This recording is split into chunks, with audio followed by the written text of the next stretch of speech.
back and get ready to have the most fun you ever had with an electronic device. Can you hear me okay? I can hear you okay. Can you hear me okay? I can hear you okay. That is a wonderful thing. Yes. We can hear each other. That is an important thing. That's good, because I think that's the only ones listening. Probably. That's fine.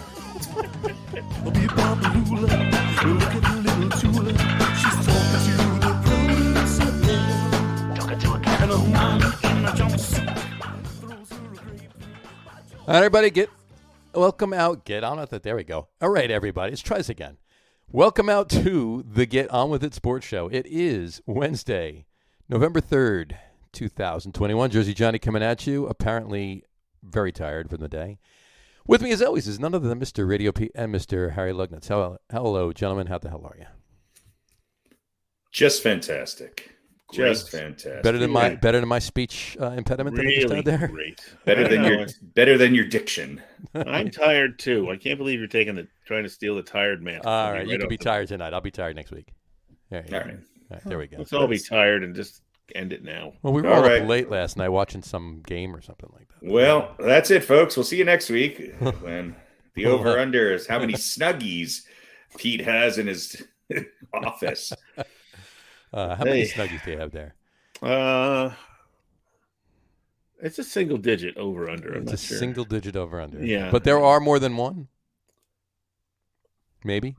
Yeah. I'm guessing there's at least 2 Snuggies in there. Let's say 3. Well, are we talking the actual product Snuggie or just something that can act as a Snuggie? Oh, gosh. Yeah. Well, it's a high single digit. The over under would be I need to see the rule book on that one of what, what constitutes a Snuggie?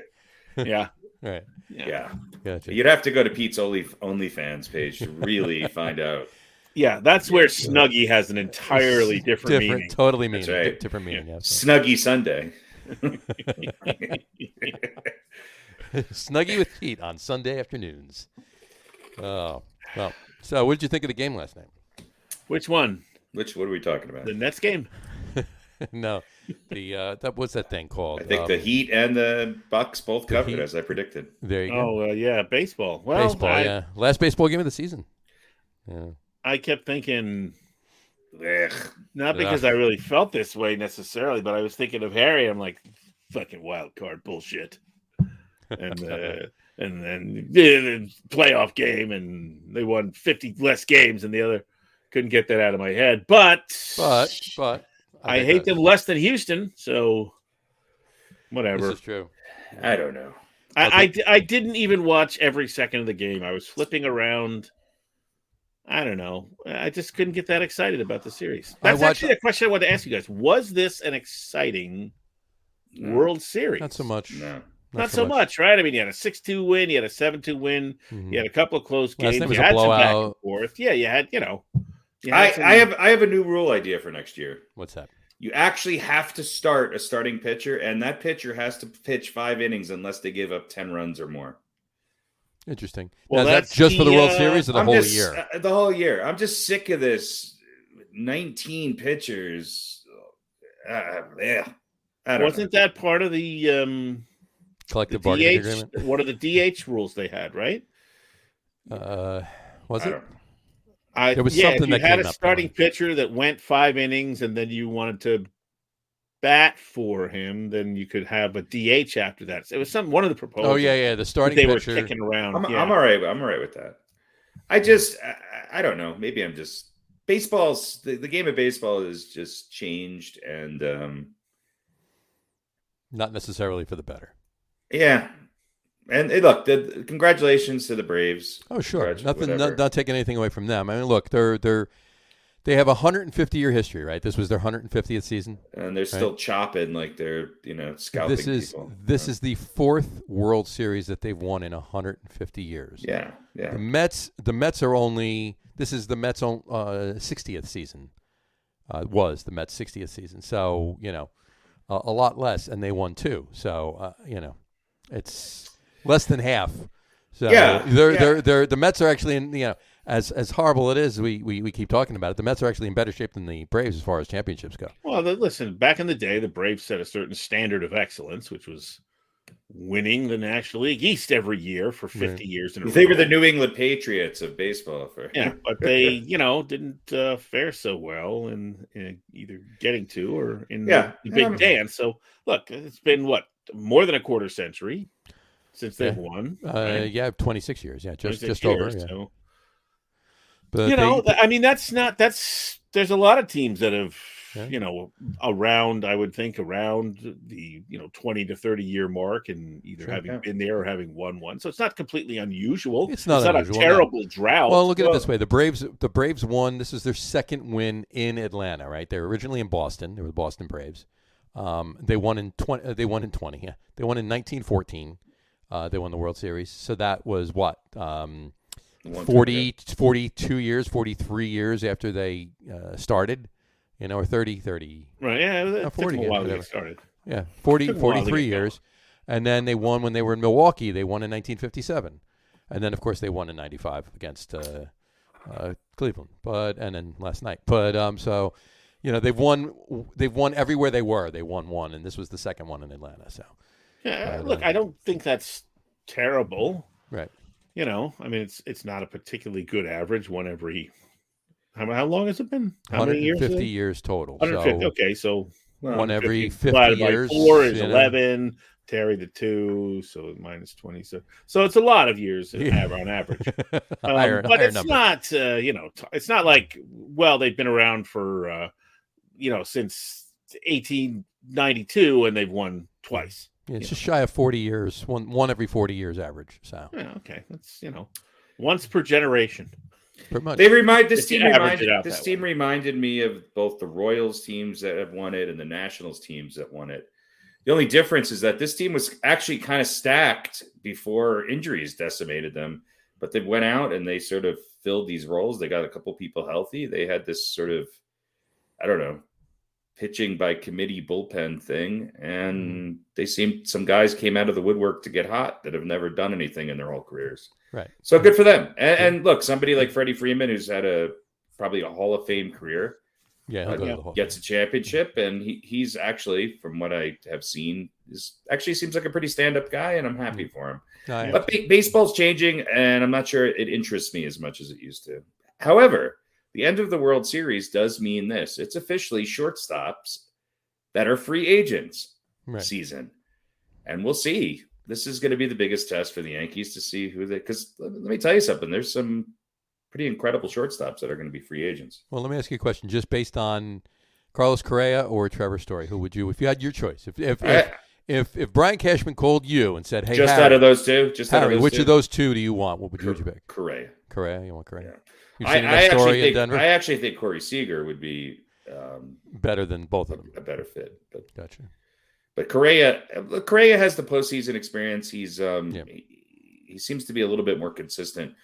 I'll tell you what, they're both shortstops played, both infields played pretty exceptional in this World Series, and you saw some really wonderful defensive plays. I think Houston was hot and cold. They seemed to either erupt for 7 or 9 runs or not be able to get a hit. Right. And the Braves were just a little bit more consistent. And look, you got production out of people that have had long careers, and good for them, like d'Arnaud and others who, d'Arnaud too, defensively, the way he managed his pitching staff, I actually thought he deserved the MVP. I wasn't joking. I actually think he deserved it. That wasn't a joke last night when you wrote that. No, I mean, I think he deserved it because, look, that defensive play after, they'll probably call it a pass ball, but it was a tip ball or a tip foul and third strike, whatever it was. I mean, he made a couple really good defensive plays. He did. And I think it takes a smart catcher to be able to deal with all of the different pitchers that they threw out there. And let's face it, the management of the Braves, the pitching, coaching, the catch, the d'Arnaud's involvement, it was masterful. It was masterful for them to go into Houston after losing one and pitch the way they did. I mean, that was a masterful pitching performance last night. It was pretty good. Yeah, and there's no personal catchers on the Braves either. No. It's just one guy. And listen, I don't think. Look, we watched them for how long with the Mets, John? And 5-6 years. Yeah, I mean, there wasn't. I don't think there was a lot of doubt that he had defensive talent and that, but he just never hit the ball. Yeah. And when he did, he did, at times did hit the ball and hit it well, but it was too inconsistent. Yeah, and he's not a great hitter anyway. No, I think he was. Whatever, but, which is great for a catcher and stuff, but he didn't live up to that. For teams to win, you always have those people, the Scott Brociouses of the world, that step up, whether it be one World Series or multiple World Series, and make, these teams win. And that's what it takes. And that's there's so many injuries this year, and so many, let's just say, look at the Dodgers and who they should have had pitching in their rotation and who they wound up with at the end of the year. Yeah. Look at the Astros. Let's not forget Justin Verlander wasn't around. Look at the A's. Charlie Morton wasn't around for a while. So I think there's a lot of there had to be a lot of movement at the front offices of these teams to get these teams to be able to play in the postseason. Agreed. And the teams that were there at the end seemed to do it better than everyone else, including the Red Sox and the Dodgers. Well, the Braves just made an all-time best moves at the trade deadline this year. The Dodgers did too, but the Braves did multiple moves that were not as flashy or as just the combination of the moves that the Braves did. Yeah, they worked perfectly. Yeah, well, they lost Acuna, which is Junior, huge. And one of the best they players replaced him with a bunch of guys who ended up being really a big part, especially in the series. Right. Duvall and Jock Peterson. Yep. And I forget who the other two guys are. They said it several. Eddie Rosario. Yeah. Yeah. I knew the Braves were going to win from the second series. You just had to feel it. There was an inevitability. Things sort of seemed to bounce their way. They played really well, and congratulations. Yeah, that's true. You're right. On a couple other notes, the Mets. Let's see. Where did I want to go with that? There we go. The Mets signed Joe Flacco. Mets signed Joe Flacco. No, still no hirings on them. But that's what I want to say. Since 1991, the Braves have been in 6 World Series. In the same time, the Mets have been in 2. The Braves have won 2 of them, so they're 2-4. The Mets have won, obviously, none. So, and then this is, what it boils down to. This was actually a post on SNY the other day. I think somebody sent it to me. The Atlanta Braves are the 2020 World Series championships, and there's the Mets sitting there watching.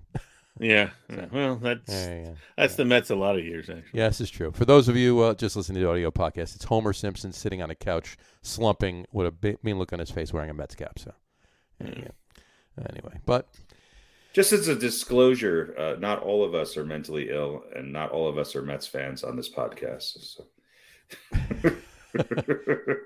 So, do they go one and the same? Is that what you're? What are you trying to say? Maybe not mentally ill, but masochism certainly. There you go. Well, that's understandable. You could say that, yeah. But a couple things. Brian Snitker, the manager of the Braves, second oldest manager in does he know he history won? Too.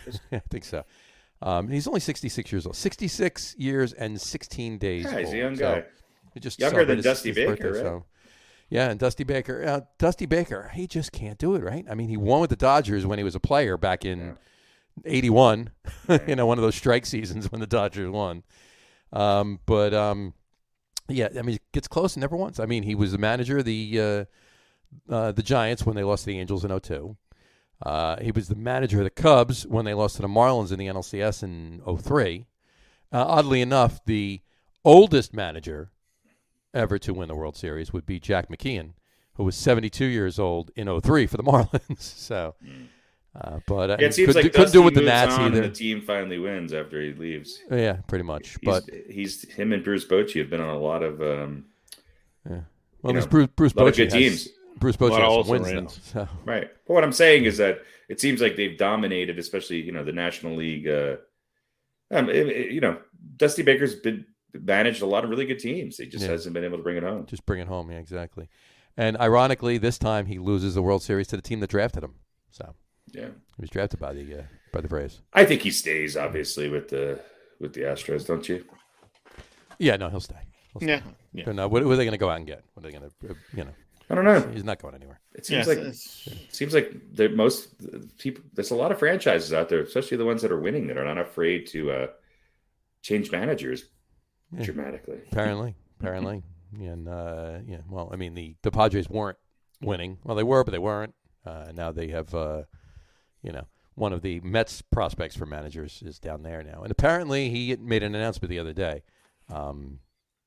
That it wasn't because he didn't want to go to the Mets. It's because he does have a second home in Phoenix, and he wanted to be on the West Coast and go to spring training where kind of he lives. So that's code for I didn't want to go to the Mets. Pretty much. Yeah, pretty much. He's leaving the door open in case 2 years from now he wants. 2 years from now he gets fired from the right. And whoever the Mets hire next year, gets fired in 2 years. That's right. And there'll be some excuse that my life has changed. We've sold our house in Phoenix, and we can move east. We're now anchored to Queens. Right. Yeah, exactly. It's just too hot in Phoenix, and we need some of those Queens winners. We need to get the Atlantic Ocean.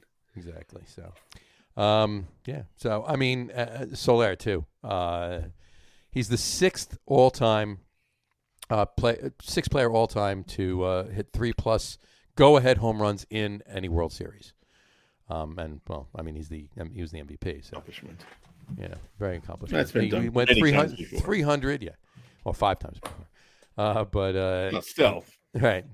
He hit 300, 3 home runs, 6 RBIs. So, Freddie Freeman, 5 home runs, ties the most in a postseason Braves history. By the way, Freddie Freeman, free agent. Free agent Freddie Freeman. He's not going anywhere. I don't think he is either. I mean, Freddie Freeman's not going anywhere. He had a chance to go somewhere, and he decided to stay, and now they won. But you know what? The chances will probably sign him and have him, the chances they win again are and Rizzo less, right? It's really hard to repeat. So he might be like, I did what I wanted to do here. I mean, that's where he won. That's his team growing up. Freddie Freeman. He's not that old. Freddie Freeman? No, he's 32. He's not a kid, but he's 32, I think. 32, 33, something like that. He's got another 5-6 years left. Yeah, but I mean, playing for the Braves was always his dream growing up and stuff. Right, so. right. And then what Dansby Swanson too grew up in Atlanta. Yeah, grew up a Braves fan. He got drafted by someone, I forget who drafted somebody else, but he got traded back to the Braves, and there you go. So he's a local kid made good kind of thing. By the way, Soler, he ought to get hit a couple of times for that, standing watching that home run and beating his chest. I mean, I know it was a big moment, but don't do that, dude. No, dude. Yeah. That's just that. Don't be that guy. Don't be that guy. First 3 times up next season, he should just get plunked. I think they should. The Astros should just next time they play the Braves next year have Nolan Ryan throw out the first pitch. Bring in somebody. throw at who on the first pitch? Yeah, exactly. Exactly. So. People don't know how to do that anymore. No. You're not allowed, right? Yeah. You get a 15-yard unsportsmanlike conduct penalty. Oh, wait, wrong sport. Sorry. Anyway. All right, baseball's over. Baseball's over, so we'll talk some hot stove throughout the winter. Just one other thing. Sure. I don't know where he ranks on our all-time list, but Buster Posey retiring.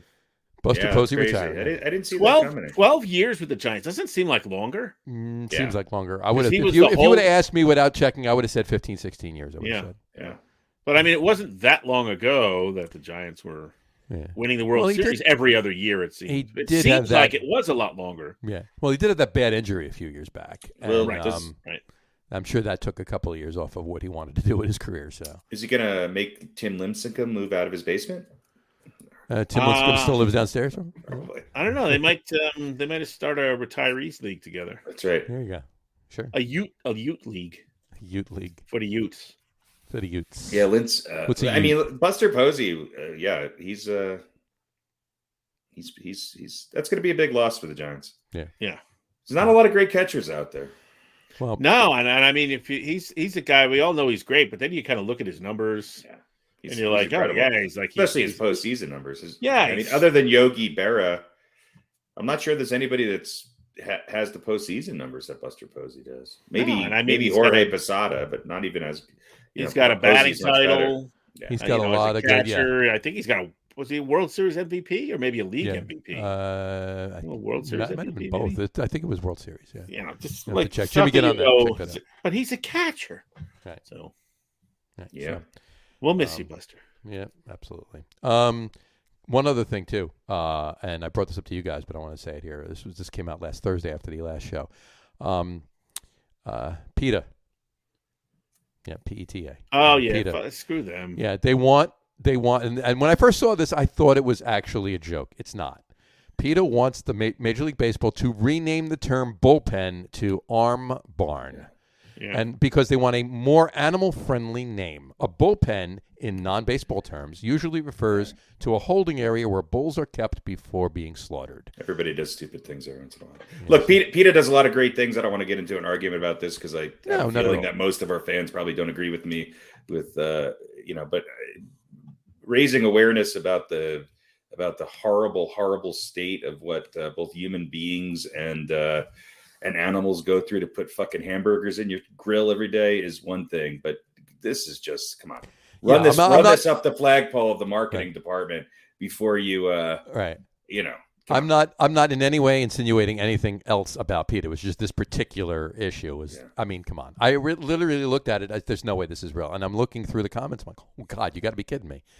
So, that's it just gives people more fodder to marginalize you. Yeah, see, that's my problem with it. I think PETA does a pretty takes a few steps forward, and then there's something like this. It takes you're kicking yourself, right in the chin doing this, and it's not helping you. No. You said it right, Harry.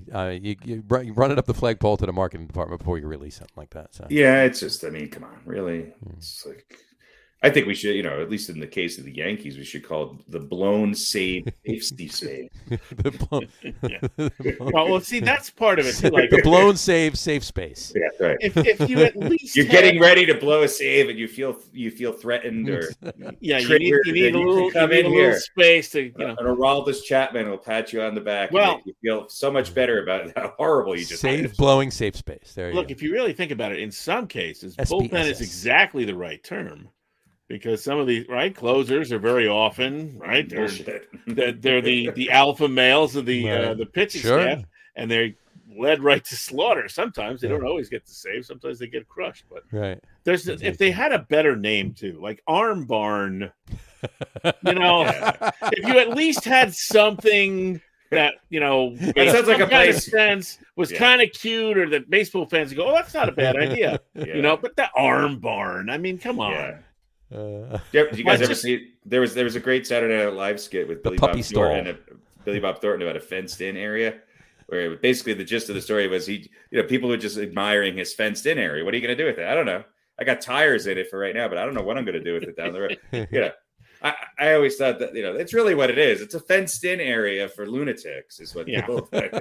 I mean, call it a lounge or pitcher's lounge or something. Take the animal reference all together, right? The green room. Right. Yeah, it doesn't have to be a barn or anything. Right. It doesn't have to be a pen or a barn or a warm-up alley or something. I don't know. But Arm Barn is just barn. Yeah. That's like a 4-year-old would come up with that. Yeah, the Arm Barn. Oh, the Arm Barn. Yes. It's silly. And the funny part about a bullpen too is that, remember, when they were starting to build some new stadiums in the 70s and 80s, they started moving the bullpens out of the outfield and onto the sides. They kept creeping closer to the dugout, which to me always sort of made some sense, other than you couldn't get, then they realized, we're giving up expensive seats right there. So they kept moving them back. I mean, my one thought is that bullpen at that Houston Stadium. I mean, how do you find it? Do you have to go through the mall and then down and then cut across? I don't even think you could get to the field from the bullpen. Don't you have to go around the outside and get? You take a subway to the dugout and then you come back through. You have to go through the back. That's what the train is for, right? Isn't that what the train is for? That's the train. You take the subway there. Yeah. No, you have to go through the back of it. They have a tram now. It's easier. It's quicker. And do you also remember with the golf carts? Remember when the pitchers they drove them out on the golf cart? Sure, absolutely. Yeah. Yeah, they didn't walk out. When was the last time you saw a golf cart? a mascot was driving it. That's the only guy. That's the only time I see a golf cart. Bring back. So let's call it the clubhouse. Let's just call it the relievers clubhouse and have the golf cart come out with it again. The relievers. I want to see more golf carts. This way, Bartolo Colon can pitch next year for somebody. He doesn't have to walk all the way in and get a ride. Get tired. Yeah, the little mound on the field always reminded me of in Little League, right? Yeah. One of the assistant coaches. Right. And whoever the relief pitcher was coming, they'd go like on the other side of the bench, right? And they'd throw, and the kid would warm up. And if you're not watching, you get beamed with a foul ball. Well, it's the same thing in the majors. Some of those little mounds, and the pitcher would have his back to the plate. I'm like, what are you doing putting him there? Right. The one thing I do like in certain stadiums is if you are a reliever and you're warming up, you are subjected, especially in Boston and New York, I'm sure, and other places. You're subjected to some verbal abuse. Oh yeah, fan accessible lounge areas. Yeah, so maybe we should call it. So maybe it should the be heckle more place. Of a safe space. Yeah, there you go. Yeah. The heckle. Yeah, the heckle crib. The heckle bin. The heckle bin. There you go. The heckle bin. Ladies and gentlemen, write into us with your suggestions for what the bullpen should be renamed to. That's right. I like the heckle bin so far. The heckle bin and the crazy crib. Blown save safe space. Blown save safe. That would be abbreviated though. Yeah. Yeah, BSSS. BSSS. There's a lot of BSSS. Yes. So, anyway, all right. Anyway, that's it. We don't have to talk about baseball. Yeah, baseball's done. We're done, except for some hot stove stuff when it pops up. We're done with baseball. So there you go. Give me at least 2 months of baseball. Yeah. There you go. There you go. Yeah. All right, let's switch the old background. Uh-oh. Tennis. Go. No, not Wimbledon. Tennis, Wimbledon. There you go. Now, all right. Let's start football out with the quiz this week. The quiz. I got to get a sounder for the quiz. We got to do like just a short little thing. But anyway, we did 70s, 80s, 90s last week. We did 2000s. We're going back to the 60s. We're gonna. We're not going to go 2010s. We're going to go 60s, huh? Yeah, we'll go back to the 60s. 2010s too new. Right. It's too now. If you want to do it, we could do it next week. But I already got 60s prepped. I might actually know some of the players from that decade. Go for it. I think you don't know these, but you'll remember the ones from the 2010s. That's it. Yeah. All right. So 1960s players. Here we go. Same thing as always. That we're doing it. Forced day 2. I'm going to give you 6 names. Forced day 2. Go. I'm giving you 3. 6 Hall of Fame players. Pick 4. Pretty much. I'm gonna give you 3 offense, 3 defense. I'm gonna stagger them. Here we go. All right. You're getting a linebacker, quarterback, defensive tackle, a running back, a defensive end, and an offensive tackle. So we have not had a place kicker in the quiz yet. We haven't. We'll have to do that. So here we go. Ray Nitschke. Bart Starr. Oh. Dick. What'd you call me? He's a dick. I know who's left off on one slot that I'm not taking. Talk about this is easy. Yeah. A systems quarterback. Alex Karras. Jim Brown. Okay. Deacon Jones. And Forrest Gregg. Ooh, this is tough. Mm-hmm. Ray Nitschke, Bart Starr, Alex Karras, Jim Brown, Deacon Jones, and Forrest Gregg. Keep 4. Get rid of 2. Well, Pete, who's your other one you're getting rid of? I can't apply the rule to Jim Brown because he's too good. Gotcha. So it's Nitschke, Brown, Starr. Okay, never mind. Nitschke, Starr, Brown, Forrest Gregg, and Forrest Deacon Gregg, Jones. Alex Karras, Deacon Blues, Deacon Jones, and Peg. So who is it?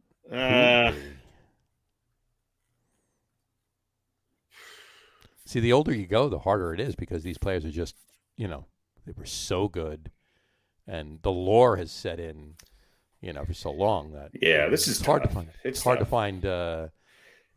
It's like I'm sure it's like John Mayer every Friday night trying to decide which supermodel he's going to date. I'll pretty much.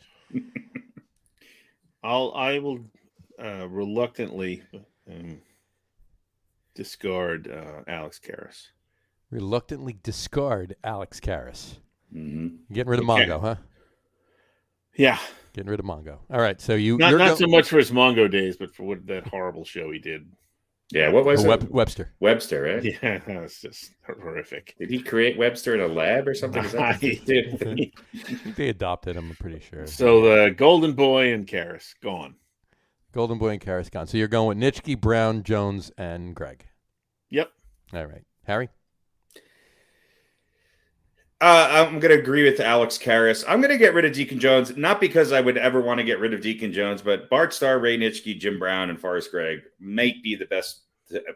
Some would argue could be the best that ever played their individual positions. You could kind of make that same argument about Deacon Jones. I think his career was not quite as long as some of these other guys. Mm-hmm. Jim Brown obviously is going to be on everyone's all-time team. If he's not, you're dumb. Ray Nitschke, I would never cut him because I'm still scared of him. And I don't know. Bart Starr's just a legend, and so is Forrest Gregg, and you want to keep those guys together. So Sure. Deacon Jones, don't go too far though, because we'll sign you on waivers. Yep. There you go. But so neither of you are taking Alex Karras. No. I mean, I think if you ask this quiz to 100 people, at least 75% would probably scratch Karras. Gotcha.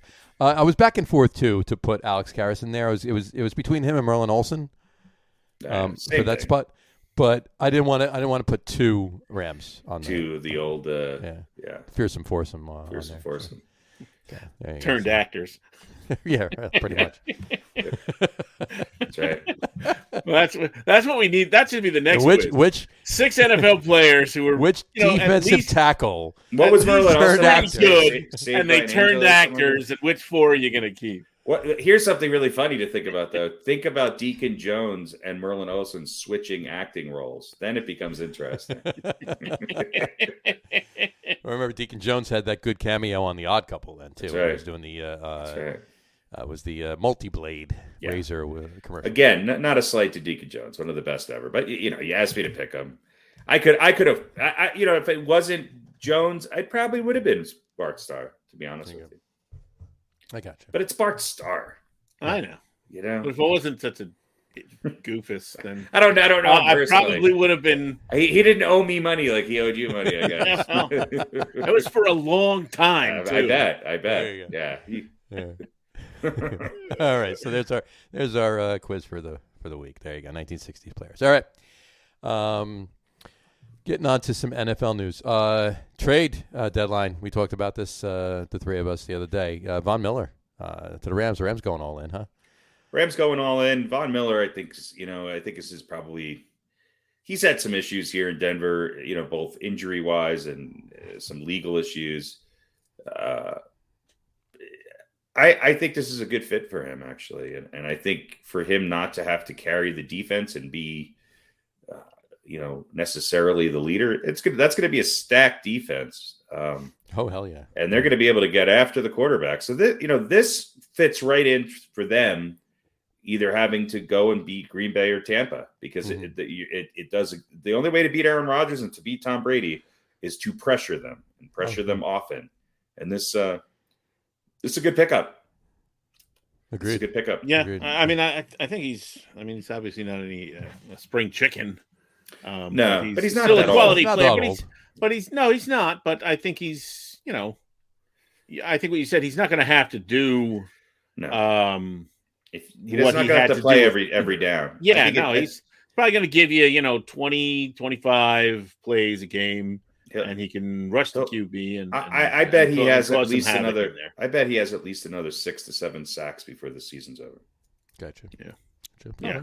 There you go. And he'll probably be more effective. I mean, lightening the load. Imagine lining him and Darnold up, or Aaron Donald on the same side of the defensive line. Yeah, that's right. That's just imagine one of them's getting Sam Darnold up with the quarterback. And Sam Darnold. That's Sam Darnold, Aaron Donald. Well, if Donald and Von Miller. That's right. And Donald tackled That's Darnold. Right. That's right. There you go. Right, exactly. And Arnold from Happy Days. They're all going to line up. They're going to go strong. They're going to go strong left. Yeah. There you go. All right. One other funny note to bring up before we move on to some of the games. It's part of one of the games. The last Thursday night, the Packers Cardinals game last Thursday night. Rasul Douglas intercepted Kyler Murray at the end there in the end zone, pretty much icing the game for the Packers to win. Right. He was signed. He was a fifth-year cornerback signed by the Green Bay Packers off of Arizona's practice squad. Sure. Right. So, yeah. Yeah. So that it's insult to injury for Kyler Murray and the Cardinals, but yeah, they looked good, and going into this week's game, we'll talk about more about that in Beaten by the Coin, but the Packers looked to roll in their first meeting. I think it would have been Aaron Rodgers and Patrick Mahomes' first meeting. Not so much.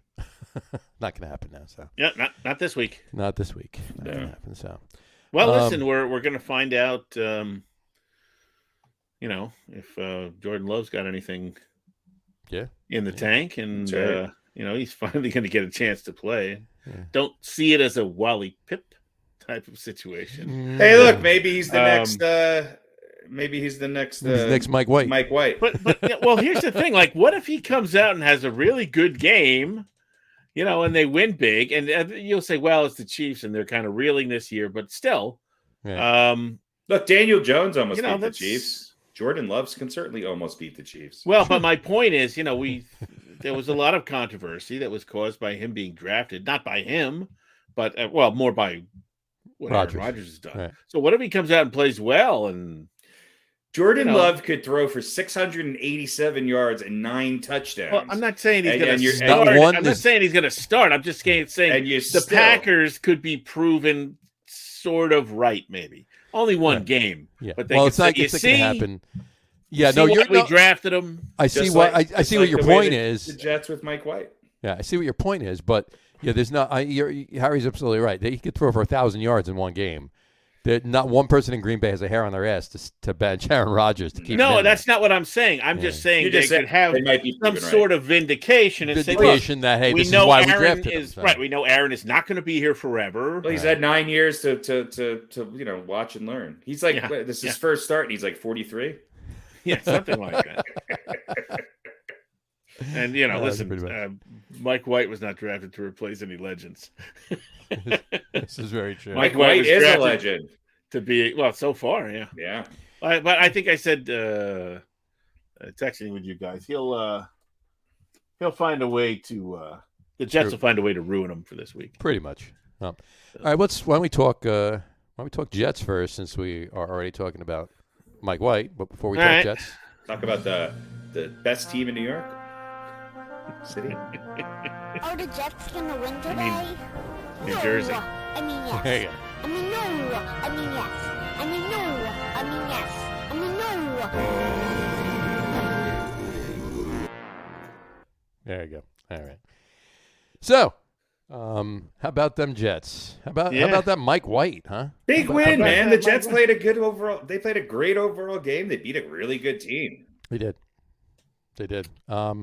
Mike White, 37 of 44 for 405 yards, 3 touchdowns, only 2 interceptions. He's the first Jets quarterback to top 400 yards. Only 2 interceptions. Only 2 interceptions. Only 2. Yeah. Well, I mean, when you're talking about what they've been doing lately, only 2 is the right thing to say. Sure. It's the first Jets quarterback to top 400 yards since Vinny Testaverde did it in 1668. 1668, right? I mean, Columbus was at that game. Right. He's watching now. Christmas Eve 2000. So yeah, almost 21 years ago. 481 yards Vinny threw for that day. But and he's also these were his stats. 37, 45. 405 yards, 3 TDs. But then, he's AFC Offensive Player of the Week, Mike White. Certainly should have been. Absolutely. Yeah. And here's another little interesting factoid as well. Mike White's jersey and cleats that he wore in the game that day, last Sunday, are now in Canton. They're in the Hall of Fame. They went out to the Hall of Fame. It was the best performance ever for a first start. So that's a good omen. First, there's nowhere to go but up from there. Right. That's right. Exactly. Yeah. What you call it? Yeah. The where is it? What you call it? The top 4 performances Sam for first Darnold. start. Top 4, not just Jets at all. Richard Todd. Richard Todd. Yeah. The top 4 performances Todd was a good ever for first start. Cam Newton is number 1. Yeah. Okay. Mike White is number 2. Kevin Cobb is number 3 for the Eagles, and Vinny Testaverde. Vinny Testaverde. Vinny Testaverde for the Bucks. For the Bucks. Yeah. For the Bucks or for the Bucks. Didn't he play for the Browns too? I believe so. I was later, I think. Pretty sure it was the Bucks. Pretty sure is what I saw. His first start was with the Bucks. Bucks, yes. First start was with the Bucks. I don't remember that. But Cam Newton, Kevin Cobb, and Vinny Testaverde all lost, even though they were the best starts. They all lost. Mike White won, so he's the best performance ever in that first start. So his stuff goes into the obscure corner in Canton. It's in Canton, Ohio already. It's in the Hall of Fame. So there's something Mike White can hang his hat on, even if he doesn't. Good for Mike White. I didn't even know who he was, but I turned on the game expecting to see Joe Flacco. I thought Joe Flacco was going to start too. I was shocked to see that. I'm like, who's Mike White? Well, Exactly. Mike White's pretty good. Good for Mike White. They picked him up off waivers from the Dodgers or something. I don't know. In the long run, it means nothing. Absolutely. And Joe Douglas is still committed to Wilson. So no matter what. Well, listen. Pretty much, without saying it, he pretty much committed said to killing him this year. Pretty much said that no matter what Mike White does, when Wilson comes back, he's the quarterback. Yeah, well, they're certainly not going to admit that they. Well, I don't want to say they admit that they made a mistake, but look, Zach Wilson has not been what they were hoping. Hey, it's a good problem to have. 2 rookies that I mean, where's Mike White from? Harrison, Scarsdale, Texas. I don't know. No, is he a rookie or is he this? I believe he's a rookie, right? Did he get drafted this year too? I think so. Or was he undrafted? Might have been undrafted. I don't know. Let's look. Hold on. Check it out. Let's see who's Mike White. Who is Mike White? Let's I thought he was drafted like 3 or 4 years ago. Let me check his IMDb page. I don't think he's a rookie. Oh yeah, 5th round in 2018. 5th round, 2018. By who? 26 years by the Dallas Cowboys. Okay. All right. So he played 2 years at South Florida and 2 years at Western Kentucky. And got drafted in 2018 by the Cowboys? 171st overall pick by the Cowboys in the 2018. So he's in his 4th year, but the Jets have had him on their roster since 2019. So he was on the Cowboys practice squad for a year, and then the Jets picked him up. Yes. He was and the Jets signed him to their practice squad. Right. I like this line. This is in 2019. He was given the opportunity to compete during the preseason for the backup job behind Dak Prescott, and then he was waived. There you go. So, all right, okay, good for him. Good for him. This, good for Mike White. This means feel good story of the week. Yeah, it's a feel good story, and listen, just got to win, so that's nice, but. Right. Don't read anything into it. This is not the quarterback of the future. If he wins another 3 games, then he could come over. He could stay in the same building and come over across the hall. Come across the hall. There you go. Yeah, well, they're going to get a look at him, right? Wilson is not coming back. Is that? I don't know. Another week or 2 at least, I think. Yeah. So we're going to get a little extended look at Mike White, assuming he doesn't get hurt. Mm-hmm. How do you think Joe Flacco feels? Yeah, well, Flacco, I think he feels great because he's got a check. He's got a check every week. There. Back in the day, the best job in football was a 3rd-string quarterback. Yeah.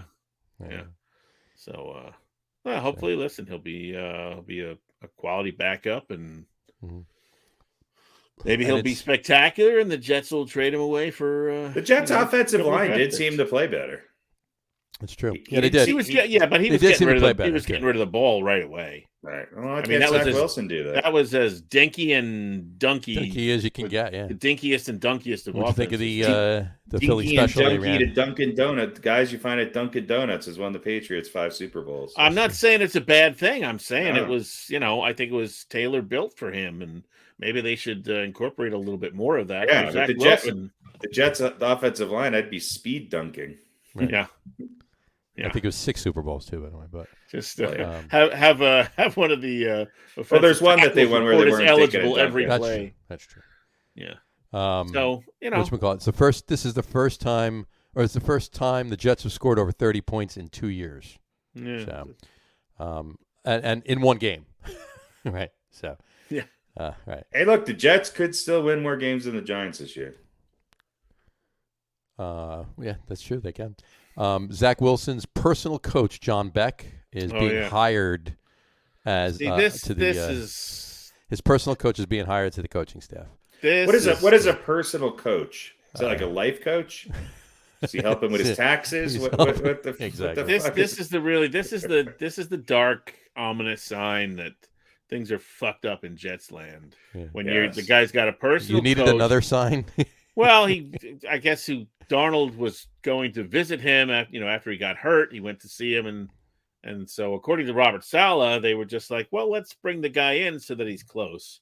Right. So now he's got his own personal coach. Well, is he on the same page as the quarterback's coach of the team? Right. And the other coach? He's going to work right. He's going to work well with Mike LaFleur. And is he whispering one thing in Sam Darnold's ear, and the other coaches are whispering something in the other quarterback's ears? I mean, this is just ridiculous. Who's whispering Sam Darnold's ear? You know what I mean? Zach Darnold. Darnold. There you go. Like Zach Darnold. You got to do that now. See, this is now you know when I get flustered. When I'm really I've had it with the Jets, I start calling everybody Sam Zach Darnold. Bradford, Wilson Darnold. Yeah. So I mean, this is just ridiculousness. Odd. We're bringing in his personal coach. Yeah. Well, I mean, what do you have the other coaches for? And if they're not his personal coach. If they're impersonal coaches. Well, but if they're not capable of getting something out of Zach Wilson, then they should fire. Coach. Someone to hold your hand, someone who cares. Zach Wilson's own personal. Yeah, quarterback's coach. Yeah, it's just whatever. Gotta love it. Whatever. The culture has not changed much. There you go. Stupidity still reigning. All right. Well, so the Jets are playing the Colts tomorrow night. Yeah. No picks right now. We'll do it in Beaten by the Coin. But the Jets are playing the Colts tomorrow night. The Jets are 10.5-point underdogs. Colts are home, obviously. That looks tempting to take the Jets getting 10.5. Jets are getting 10.5. That's tempting. The over-under is 46.5. So there you go. Over-unders are harder to pick this year, especially with the Jets. They are. And was it eight or 9? They might not score a lot, but they might give up a lot. Was it 8 last week? 8 underdogs won last week. The over-under on the Jets-Bengals game was 8 last week. Yeah, it could be 44-3, and then yes, you don't take the over. Then damn it. I don't know. Jets might be onto something. They're not. They're not onto anything. Stop it. You don't think they have a chance? I think I'll take 10.5 and take the Jets. You know what? I mean, I think the Colts are just going to come out. I think Frank Reich's going to have those guys come out guns blazing. Frank Reich hasn't had the Colts come out guns blazing all year. After that loss, why does after it take winning a loss the week for teams to before, come out guns blazing? Yeah, well, that makes no sense either. But you know what happens. So Colts can be sneaky good though. Carson Wentz could have guns blazing, but he's going to shoot himself in the foot. Right. But that's the thing. If he shoots himself in the foot, or if he throws a bunch of picks, then all bets are off. Right? But is Wentz out? I didn't hear anything. I mean, I'm not saying he's not, but I didn't hear anything about that. Yeah. No, I guess Jimmy checked that. I guess he's playing. He's playing. Yeah. So I mean, that's part of my pick for the Jets. Right. So I don't think that's a bad bet taking the Jets with 10.5, getting 10.5. That's I think that's pretty good. Right? But we'll discuss that in whatchamacallit. There you go. All right. Yeah. Let's move on to the losers. Pardon me, the Giants. If you guys can't even beat the Chiefs, jeez. The Giants did what they always do with their better than any other team in the NFL at. They were able once again to snatch defeat out of the jaws of victory. Yeah. So, and they've done it. This is the third time this year they've done it. They're undisciplined, and there was that face mask was not a face mask. Face mask was not a face mask. The offsides. I mean, this is another game that they would have had wrapped up if they were just disciplined. How can you be offsides on defense? Mm-hmm. at that point in the game. How can you be offsides? Yep. But you know what, though? I mean, according to Joe Judge, he blames those stupid headsets. Yeah, so. Joe Judge. That's because Joe Judge has nothing between the two parts of the headset. Joe Judge has not impressed me. This game is on him. This game totally. This game is completely on the coaching staff. We've given him enough leash now. Now we have to start calling what it is. He's not a good coach. Prove me wrong. Prove me wrong. Get your team disciplined. Yeah, discipline does not take talent. Discipline takes coaching and Tom Coughlin would have taken a bat to Jimenez's head for jumping off sides there in that play. Yeah, I think it's time to start, talking about the shortcoings, if not the failing, the outright failings of Joe Judge. Nice, with his helmet on. So. Yeah, with his helmet on. But of Joe Judge, I mean, these are the headsets, and it's been a problem all season. Yeah. So you haven't come up with some other way to do the play calling? You've had problems with the headsets for 8 weeks now. Yeah, that's a better excuse if it was the first time. Right, that's what I'm saying. Right. If you came out and go, the headsets usually work fine, but I mean, that's standard protocol, right? Yeah. You have to. Every team has a way to get signals in without having the headsets, but except the Giants, apparently, they rely on technology too much. What does it take? Why can't these idiots get this right? Or they're going through head coaches left. The Giants have never had a stretch like this before. I mean, I'm not saying that Joe Judge is leaving after this year because he probably isn't, but that's 2 years. 6 years in a row, 2 years per coach, 3 coaches. You go back to the 70s, you had Bill Arnsparger and John McVay were the 2 poor coaches back in the 70s. Before they had Alex Webster, and he was there for a while, and afterwards you had Ray Perkins. So, you only had that, this thing for 2 coaches. Now you're on a third that's I just don't get it. What is going on? Vince Lombardi never complained about his headset. He didn't need one. Listen, it's the same sort of thing that we talk about quarterbacks, and I'll relate this to the Jets and Sam Bradford Darnold, right? Not learning from his mistakes, still making the same mistakes, not learning, still getting the same shit wrong week after week. Right. Well, now you got a coach who seems to be doing that same thing. Right. There are certain things that a coach can control and need improvement in this case, and they don't seem to be improving, and that has to fall on the coach's shoulders. Yeah, it seems like they have not decided that let's not prepare for what we have to do in certain situations in close games. Mm-hmm. Yeah, and the Giants have been in a lot of close games. I know I sometimes make fun when John says, "Oh, the Giants should be 7-1," but they should. This is the second loss that this in the Washington game. They don't make a mental error. They should be. Then the 2-6. They should be 5-3 right now. They should have 2 more wins. They should be 5-3. No. Because they should have won on Monday. They should have won the Atlanta game, and they should have won the Washington game. The Atlanta game, 5-3 right now. The Atlanta game, I'm not sure they should have won. They could have won, but should have won Washington and. No, absolutely. Yeah. Those offsides penalties, one each in both games, don't happen. They won those games, so then they're 4-4. But yeah. And then look, any mental mistake, can seem huge in the moment, right? Could be at the end of the first half when your team is driving, and then the drive gets squashed, and then you end up losing by 3, and you go, oh, if they hadn't had that stupid penalty, 3 minutes before halftime or whatever. Right. But these are mental mistakes that are happening in really, really crucial times. Eli Penny with the taunting. Yeah, you're going to tell me you're not going to tell me with these new taunting penalties that they're not tolerating anything, that they haven't been driven into their minds, into their don't do that. And then he in front of the ref drops the football, points at the guy, and starts saying something. Are you an idiot? Are you an idiot? He should have been sent to the locker room right there. That's discipline. It's just guys not totally staying in control. It's ridiculous. Yeah, unbelievable. But it is what it is. What are you going to do? But then again, you don't.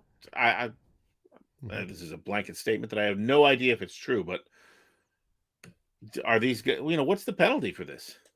I mean, other than the outcome of the game, or like these guys, hey, have a seat. Right. Does the coach pull them aside and go, you know what? Once you sit down for a while, we'll put somebody else in. Right.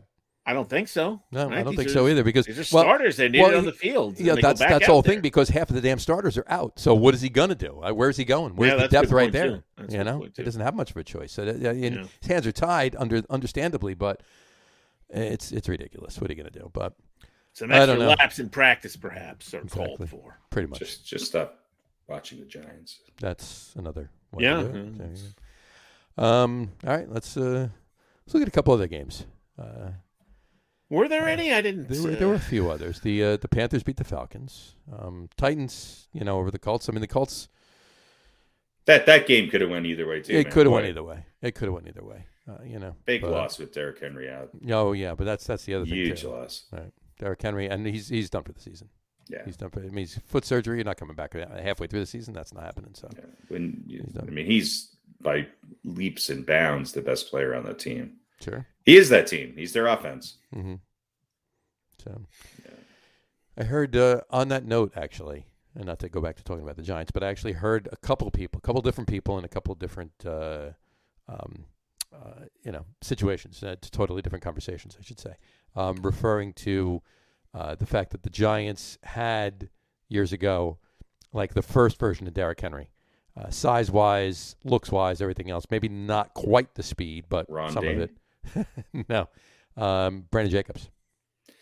Jacobs had a good career, though. I mean, he also had some, he was nowhere near as dynamic. No. Just about the looks of him. The looks and the power. And, when he did get out into open space, he was able to turn it on a bit. But Jacobs had a good career. Yeah.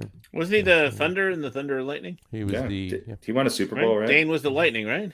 Isn't that? Well, the Thunder and Lightning was Ron Dane and Tiki Barber. Yeah. Oh, okay. They were the second coming of Thunder and Lightning. It was him and Ahmad Bradshaw.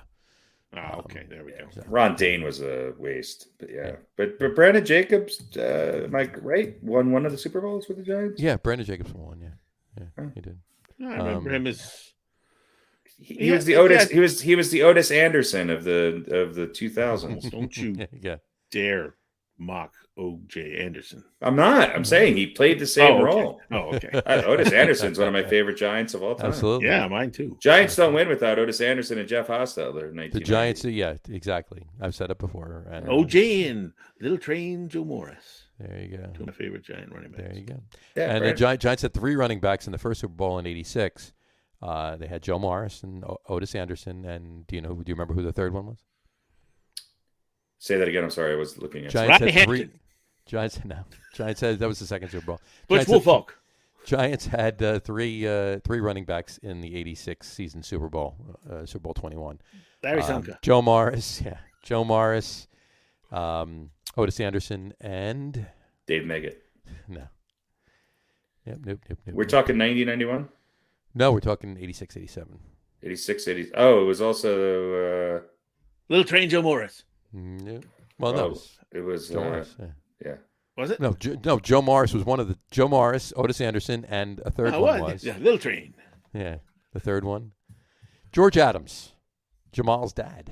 Ah. There you go. Anyway. All right, on that note.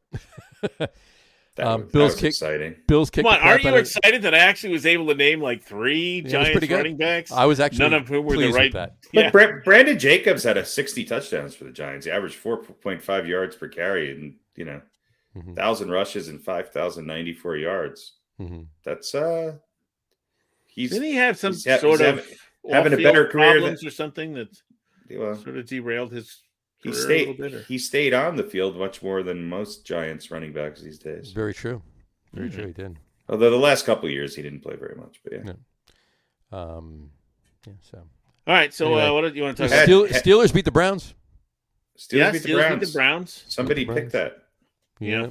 A couple people picked that. Well, one person and one person coin, I believe. Right. one person on the coin. And the Saints were Dr. Jekyll this week, right? The Saints, yeah. Saints. They were Jekyll. They were Jekyll. They were Dr. Jekyll. The Saints might be the one team I just can't figure out. I don't think the Saints can figure them out. I don't think Sean Payton can figure the Saints out right now. Yeah. But the one that literally threw me was the Eagles-Lions game. I'm not saying that the Eagles shouldn't have won. I really thought this was the week that the Lions, they're home and all. I really thought this was the week the Lions got their bad. They're horrible. 44-6 to the Eagles. I don't think the Eagles are as bad. I think the Eagles are right there with the Giants and Washington football team in the East of who the hell knows. That's all three of those teams. It's just their mascot should be somebody just shrugging their shoulders. Right. Yeah. Right. Who knows? But I mean, the Lions have done nothing, and at this point, well, I guess I don't know. I just thought they were more of a scrappy team. I thought they were the best winless team. You know. Well, but you knew they were gonna. I mean, they might be still. You knew they weren't going to be good. The only winless team.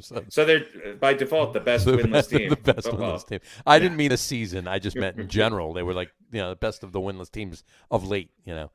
But yeah. So anyway. Well, listen. How many wins would they have if Matt Stafford was there? A couple, probably, right? True. I don't know.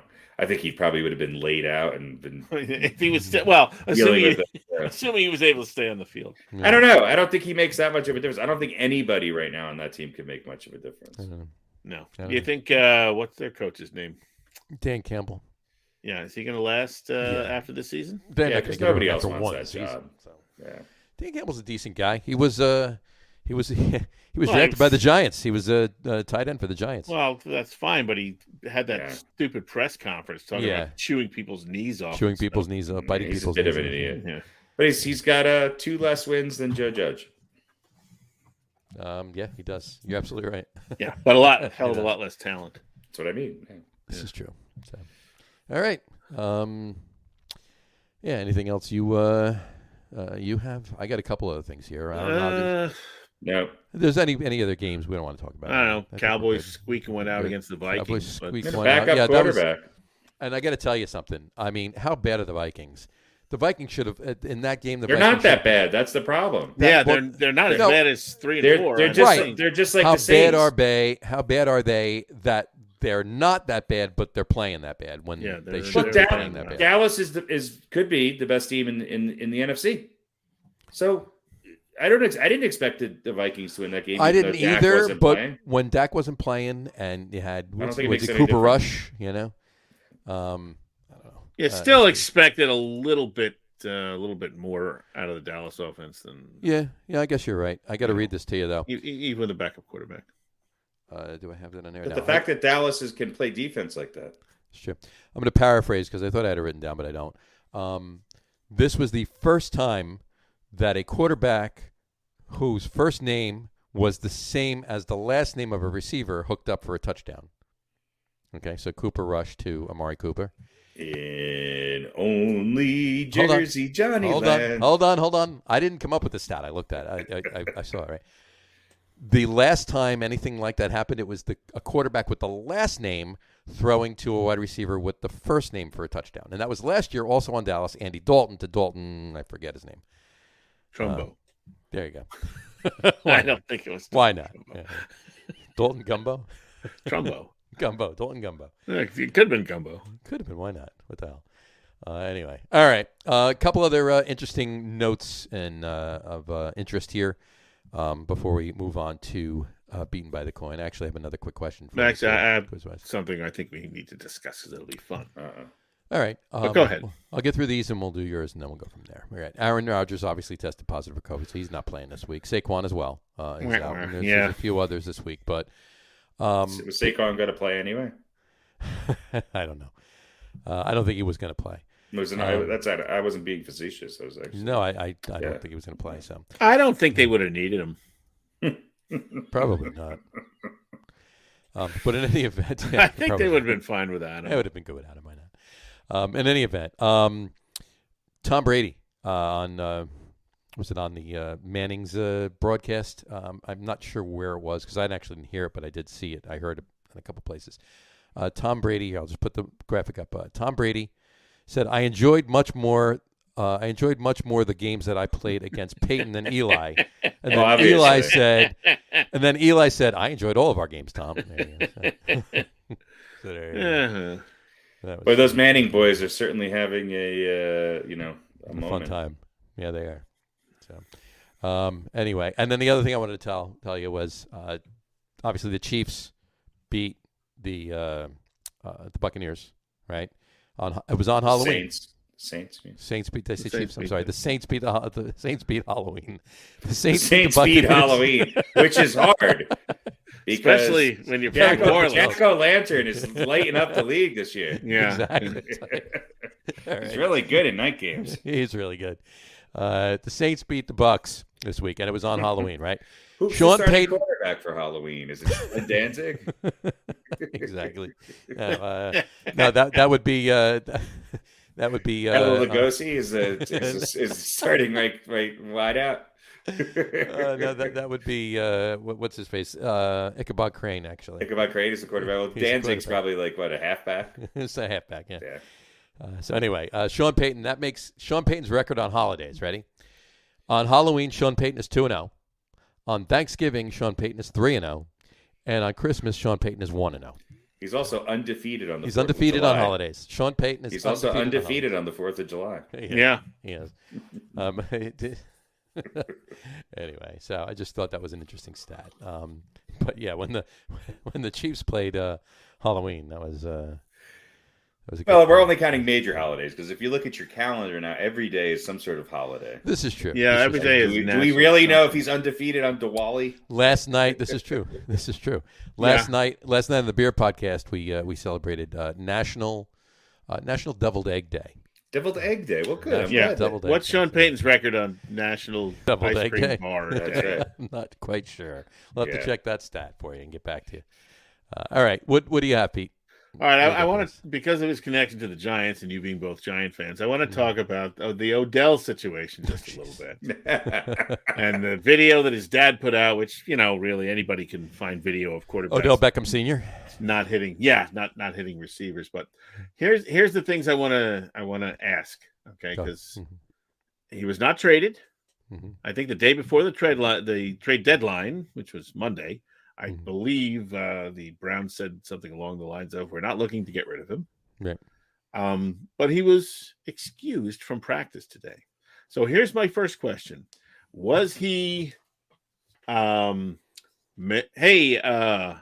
it's me, Odell. I'd like to be excused from practice today. Okay, Odell, no problem. Excused, or was he? Hey, Odell, why don't you take the day off? We don't need you. Excused. Right. Because there are two different things. Sure. I don't know which one it was. I don't know if any reporter asked, well, who was the excuser and who was the excusee? Who initiated the excusing is the question that I would have had. I think it probably was him, because if I was Cleveland, I would be like, no, let's work this out in practice. Why don't you go across the middle and actually put both hands up above your head while trying to catch a ball? Well, that's my question. Are Odell's people, look, they didn't trade him, right? So doubtful. Now, there's no guaranteed money that he is owed by the Cleveland Browns, but he's still owed $13 million over the next 2 years, and then in 2024 he becomes a free agent.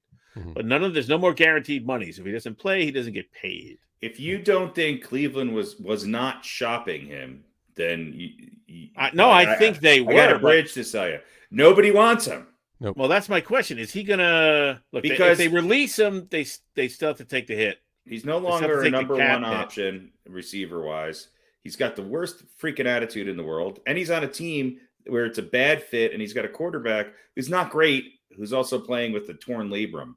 Yeah. Which I give him credit for that, because there's not a lot of that going on in the world of sports. Well, the problem is that he tore it. Doesn't he have a torn shoulder labrum? Labrum. I thought you said something else. Yeah. No, he hurt himself doing a commercial for whoever. But all right, which can be fucking painful from what I understand. That brings quite literally. That brings me to my second question, which is, who might want Odell? And I'll offer you some options. Okay, give us the options. Okay. So, Mike the Saints want Odell. Obviously, they did. Jameis Winston is hurt, right? Mike Thomas, we found out, is not coming back. He had a setback in his rehab with his foot. So he's done for the rest of the year. Mm-hmm.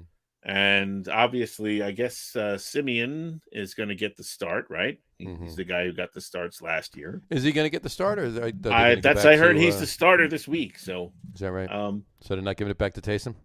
I don't think so. No? I don't think so. But Taysom's still kind of a darling. So, but my point is, that's it. That's Sean Payton's man crush. I'm shocked that's not Taysom Hill isn't the starter. So unless I might have read the blurb. I mean, no, you probably read it right. You probably read it. Anyway, either way, whoever it is, might they not want to give him some help? Because I mean, just look at the standings and take a look where the Saints are. Look, if Kansas and City... take a look who's ahead of them. Saints are a half game behind the Bucs for the lead. Yeah, they're behind the Bucs, and other than the Rams, they've got a better record than any other second place team in any division in the NFC. Yep. Nobody wants him because he's a cancer. I don't think anybody wants him. I'm saying might the Saints. Well, I don't think. The question was who wants Odell. I should have asked who might take Odell. But well, nobody's going to take him because it's too late. So Well, but he can go if nobody wants him. He can pass through waivers, and then he's a free agent. Right. Well, yeah, but he's not going to do that. He's not going to leave that money on the table because nobody's going to want to pay him what he's owed. I have to agree. I don't think that unless Cleveland just says, you know what, screw this, goodbye. We'll take the cap hit, get out of here. We don't need you. We don't want you. You clearly don't want to be here. Bye. See you. Right, but I'm saying that happens. That's a different story. Once he goes through waivers, they can sign him for whatever they want. I don't think you give him the satisfaction of that. Right. All right. Well, no, and I don't think they're going to do that either. But that's really at this point the only way that's going to happen. And yes, you're right. If he clears waivers, then he's a free agent. He can go anywhere. He's not getting any money either. Obviously, his agent would have to sell a bill of goods to whoever's going to take him. But if you want to answer your question, Pete, is that in theory what Odell Beckham's talent should be at this point in his career and what he should be capable of doing, there's 15 teams that would be interested in him for the right price. Anywhere from Tampa Bay and Green Bay to the Steelers. Listen, the Chiefs might be interested. And the Chiefs. Yeah. What I'm saying is, given the issues that he has, and I have 6 teams that I want to ask you about. Mm-hmm. Yeah. Which of these teams might be willing to take him? Go ahead. All right. So the next team is the Raiders. Mm-hmm. Look where the Raiders are. The Chiefs suck. And the Chargers are kind of stumbling here. I think after yesterday's news, I don't think the Raiders want to take any more chances with bad media. Probably not. But still, this would at least be a distraction from homicide. Yeah. And I mean, that guy's, what's his name? Ruggs. He's not coming back. So they need a receiver. Well, he wasn't a receiver. Yeah, he was, wasn't he? Wasn't he? I thought he was a linebacker. Ruggs? Yeah. I thought he was a receiver. Wasn't he the guy that caught the last-second touchdown against the Jets? Maybe I'm wrong. Maybe I'm mixing him up with somebody else. Probably not. I could be wrong, too. Yeah, he's a wide receiver. Yeah. Okay. Yeah. For some reason, I thought he was a linebacker. Yeah, so he's not coming back. So maybe they could use some Odell. Mm-hmm. All right, here's my next team. These are just thoughts. Unbelievable. Steelers. Yeah, the Steelers were one of the first teams that came to mind. Yeah, they're only a game back of Baltimore and Cincinnati, and although their tolerance for these types of players, they've shown their colors and where they stand on this shit. Yeah, that's true. Yeah. So, but listen, there's plenty of talk, and there has been before, but I don't think it's seriously about Tomlin, whether he's going to be around much longer. Yeah. Although I don't think he's prone to make desperation moves to try and save his job. But if this is really going to be Big Ben's last year, give him all the help you can. And if Mike Tomlin really wants, to get out of Pittsburgh, the Meadowlands is waiting. Yep.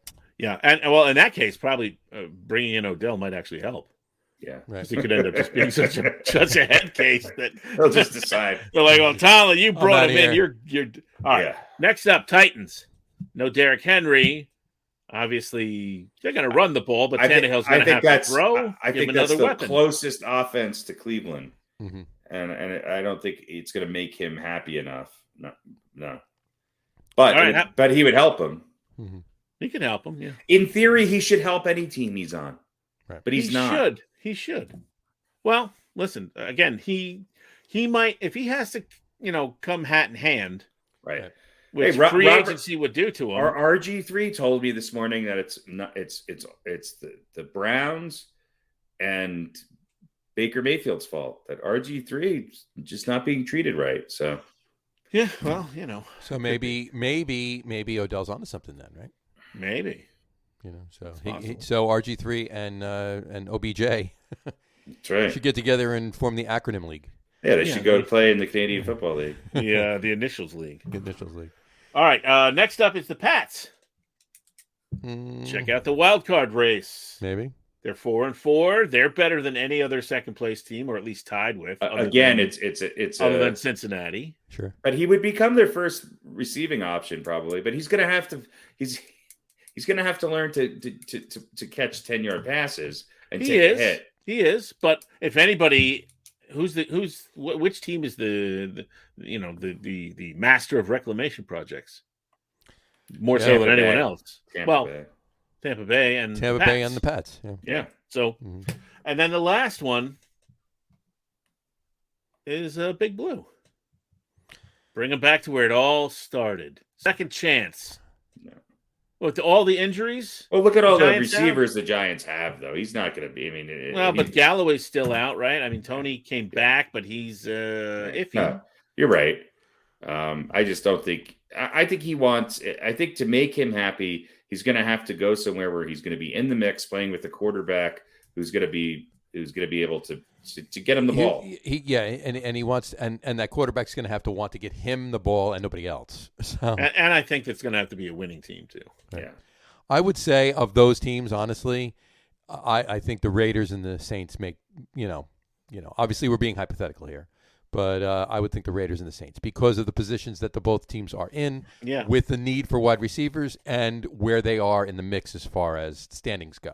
Yeah, I think those are the two teams that would probably suit him best. And I don't know really what his capabilities are. I don't know, so I can't make that. But let's just say some of the lack of effort is because he's of discontent and he's just being.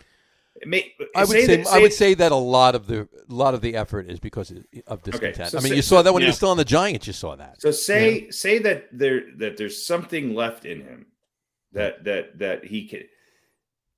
I think his best bet is to go to a team that's stacked already. That's a Green Bay. Who could you? I mean, look, if he goes to one of those teams, he's going to be in the mix. He's going to be on a team that throws the ball a hell of a lot more than Cleveland does, and he's going to and having a good quarterback makes a lot of sins go away. Right. I.e., Antonio Brown. So. Is he Antonio Brown level? I don't know. He might actually, on paper, if you look at it, he should be better than that right now. Yeah. He was, in all estimation, the best receiver in football for 2 years. Mm-hmm. I don't know where his head is at, other than it's not right. That's kind of like where would he be? Can he? Go ahead. I was going to say, where would he be now if Josh Norman wasn't Josh Norman, and whatchamacallit, Justin, what's his name? Or I forget, the singer that brought him on the boat. I have no idea what you're talking about. But... the boat trip before the playoff. Justin Timberlake? Not Justin Timberlake, no. Justin, I can't think of it. I don't even remember any of this. The kid. I'll think of it. Anyway, go ahead. Justin Bieber. Justin Bieber, yeah. But anyway, look, Odell, has he... I don't care what you do before the game. Michael Jordan was getting loaded and playing golf and betting on. But Odell. Let's not even talk about what LT was dropped doing. A couple of passes in the game, and Anyway, look, Odell's never really been in a situation. I mean, he's kind of always gotten what he wanted, right? Mm-hmm. He was great with the Giants for a little bit, and then it sucked there, and he wanted out of there, and they punished him by sending him to Cleveland. But he got what he wanted, which was to go somewhere else. What if he, maybe it's going to take him to not get what he wants. Right. Maybe being out in the cold will at least temporarily cause him to humble up and go, well, let me get back. Grow up. And show everybody who the hell I am. Well, LeBron wants fit any team that takes him. LeBron wants him to be free, so maybe he'll sign with the Lakers. There you go. Yeah. Or listen, maybe he could live at LeBron's house. You do that too. Sleep in the basement. Yeah. Yeah. Or maybe him and Tim Lincecum could find a place that together. Yeah, there you go. Yeah. So, all right. So there you go. The question is who's desperate enough to put up with the potential bullshit. Exactly. And you're a genius if it turns into, sure. a couple of wins, right? If you kind of get somewhere. But anyway. I mean, to your point, this is the perfect time to do it because he's going to be on his best behavior for 6 games. Exactly. Right. Exactly. I agree. Exactly. All right. Should we do some beaten by the coin? Little picks for the week? Some beaten by the coin. Let's do a little beaten by the coin. Beaten by the coin. Beaten by the coin. I'm sure I'll lose to the coin. No one wants to be beaten by the coin.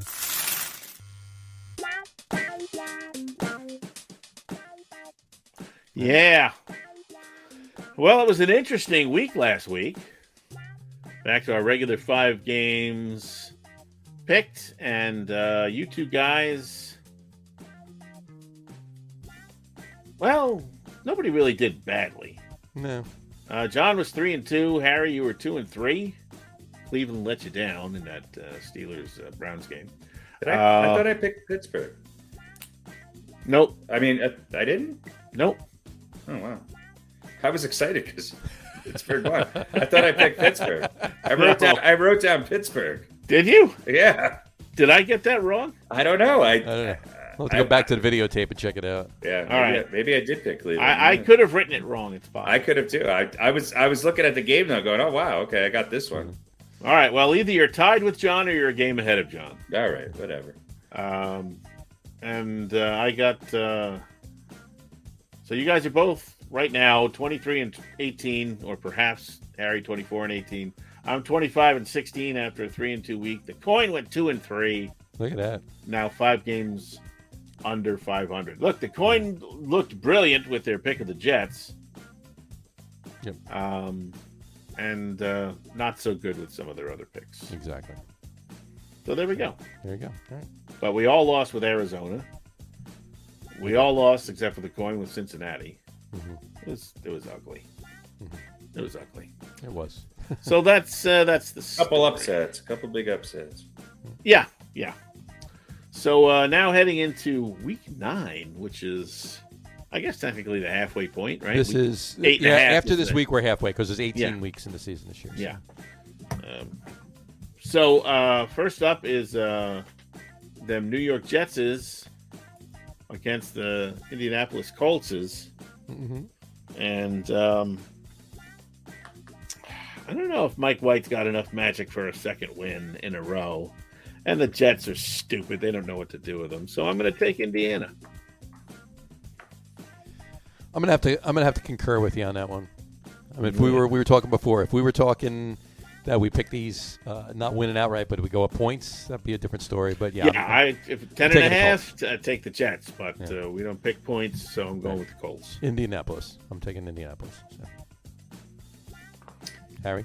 Yeah, Indianapolis. All right, Indianapolis. And oh crap, where's the coin now? Oh, there it is. I found the coin. It was found it, Jerry. Hiding in the carpet. I found it the other day. All right. Coin says tails. Coin is going with the Jets. Coin is going with the Jets. I was tempted to take the Jets, but I don't think Magic's You can change your mind if you want. Nah, this is a tough one, but I think, it's in Indianapolis, right? Yeah. We'll know tomorrow night. All right, the Las Vegas Raiders against Big Blue in the Meadowlands. Mm-hmm. I'll let you guys pick first since you're Giant fans. There you go. Harry? I don't know. At least you're... Raiders struggled a little bit, but they've looked a little bit better, right? I'm tempted to take. I was tempted to take the Giants last week, and I'm glad I didn't because they didn't come through. But I don't know if they're on the verge of a breakthrough or on the verge of a nervous breakdown. I think I got conventional wisdom tells you to take the Raiders here, but this has Giants written all over it. I don't know why. I'm going to go with the Raiders.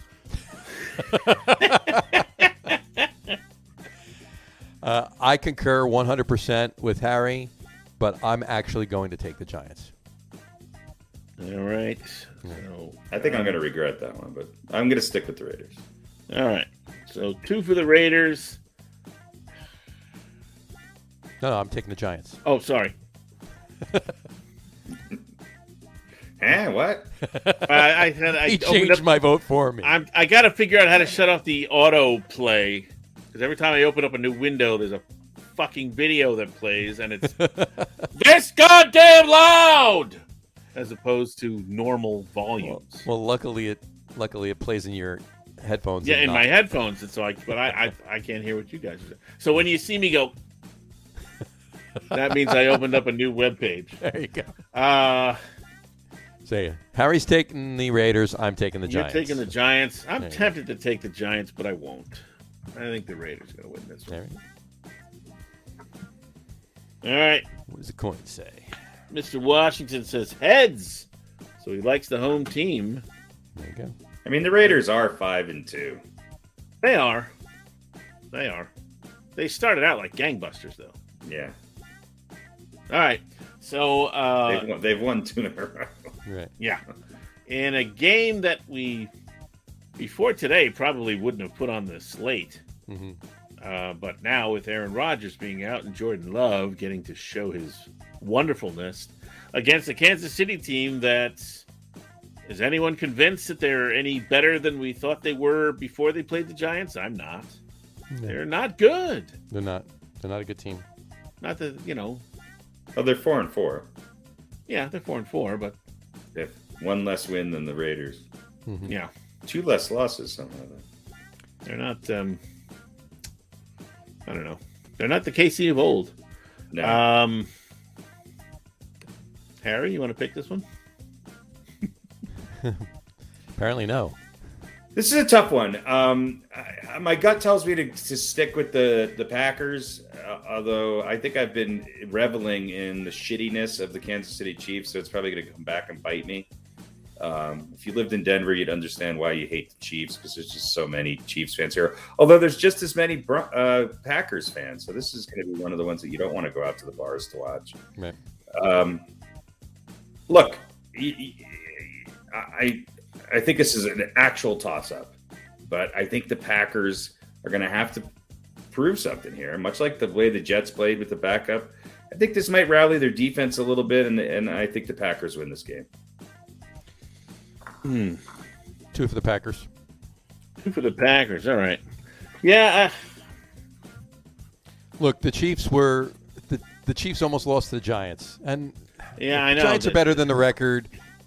The Chiefs are, but the Giants aren't better than the Packers. Giants aren't better than the Packers. The Packers are a good team. Even the Packers without Aaron Rodgers. Even the Packers without Aaron Rodgers are a good team. So they're going to be better than the Chiefs. So the Packers are winning the game. I think this is going to be a game where Aaron Jones. It'll be a close game. I'm not saying they're going to They're going to feed Aaron Jones if he's playing, which I think he is. He is. And Kansas City just can't seem to get. Monty Scanling is back in the mix. He's going to be playing. So the Packers have some weapons back, so they're going to be playing. Yeah, I think Jordan Love is going to have to do a lot less than Patrick Mahomes is going to have to do in this game. Yes. I got to take Green Bay too. I want to take Kansas City, but I can't. I'm thinking they got to have a rebound game at one of these points, but we're halfway through the season and they're not rebounding. I think that there's, Green Bay's won 7 games in a row. They've won some tough games. Yes, they play in a division that gives them some games against some competition that isn't that great. Yeah. They came out flat against the Saints. They beat a horrible Lions team, but they beat a pretty good 49ers team only by 2. They beat a Steelers team by 10. They barely snuck past the Bengals. They struggled but beat the Bears, and they beat Washington. Yeah, I mean, they're not as impressive as they are. They're not as impressive as their record, but Kansas City's not either. I think sometimes the teams that can win close games, you have to give them credit for winning those close games. They did beat the Cardinals, too. Yeah, they find a way to get it done. They find a way to get it done, and I think that this is going to be a good test for them. And, look, I picked them to go to the Super Bowl, so this is the kind of games that Super Bowl winning teams need to win. Yeah, if they hadn't beaten Arizona, then I might choose differently. But all right, so the 3 of us for Green Bay, and the coin likes the home team. There you go. So the coin takes the Chiefs, and there's going to be another bad week for the coin. All right, in the battle of what did I say? It's the battle of 1 and 7s. Battle of the basement. Houston visiting the Miami Dolphins. Is there a more disappointing team, considering what we thought they were going to do, than Miami this season? Mm-hmm. No. Not that we necessarily thought they were going to challenge the Bills for the, This is the only way that I'm going to pay any attention to this game is because we're betting on it. Yeah. I don't know. This one's kind of a toss-up, isn't it? It's a very big toss-up, yeah. I think it's a toss-up. However, look, the matchup predictor is Miami is a 74%, chance to win. That's pretty damn high. I just think Miami has overall. I think Miami's has performed much worse than based on the talent that they have than Houston. I think Houston's performed to what they have talent-wise. Right.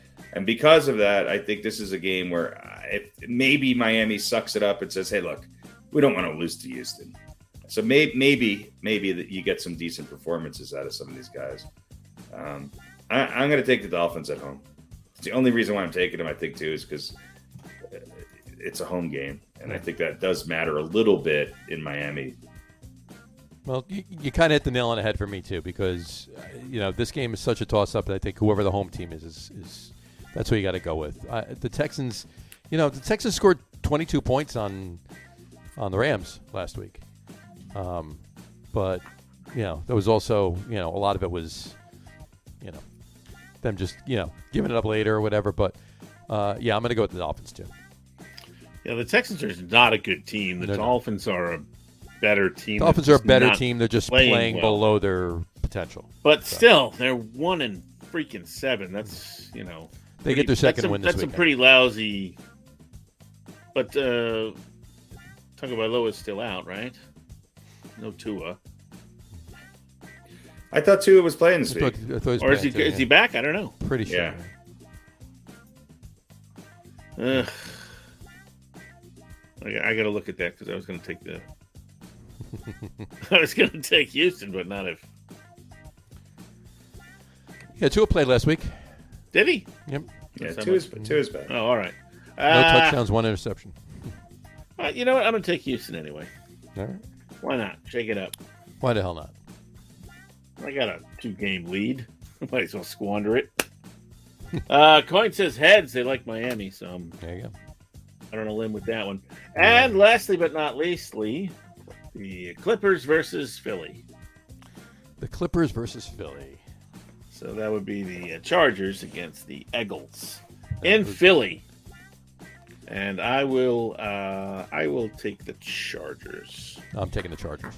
But this is a team though that's just all over the place. Yeah, they're as Jekyll and Hyde almost as the Saints are, but like a more talented version. The Chargers ramp it up this week. The Eagles come back down to earth after their win over the Lions last week. So the Chargers win this game. It's going to be a decent game. Nobody's blowing anybody out, but Chargers could stumble, and the Eagles could very, very possibly. And I'm not going to say that couldn't happen, but I think the Chargers win the game. So here's who the Chargers have beat: the Washington football team, only by 4. Mm-hmm. They beat a Chiefs team early in the season who we did not have any idea was going to struggle as much as this by 6. Right. They did beat the Raiders. That was when I thought, okay, they're onto something. Yep. Then they squeaked by the Browns, but they let the Browns score 42 points. Yeah, but the Browns were healthy and their offense was clicking early in the season. Right. Well, this was just a couple weeks ago. They lost to the Ravens. They got smashed by the Ravens, and then they lost to the Patriots. So I think the Ravens are a better, The Ravens and the Patriots are a better team than the Eagles. They are. So I'm going to take the Chargers. But I think this game's going to be closer than people. I do. I agree. People think It'll be a close game.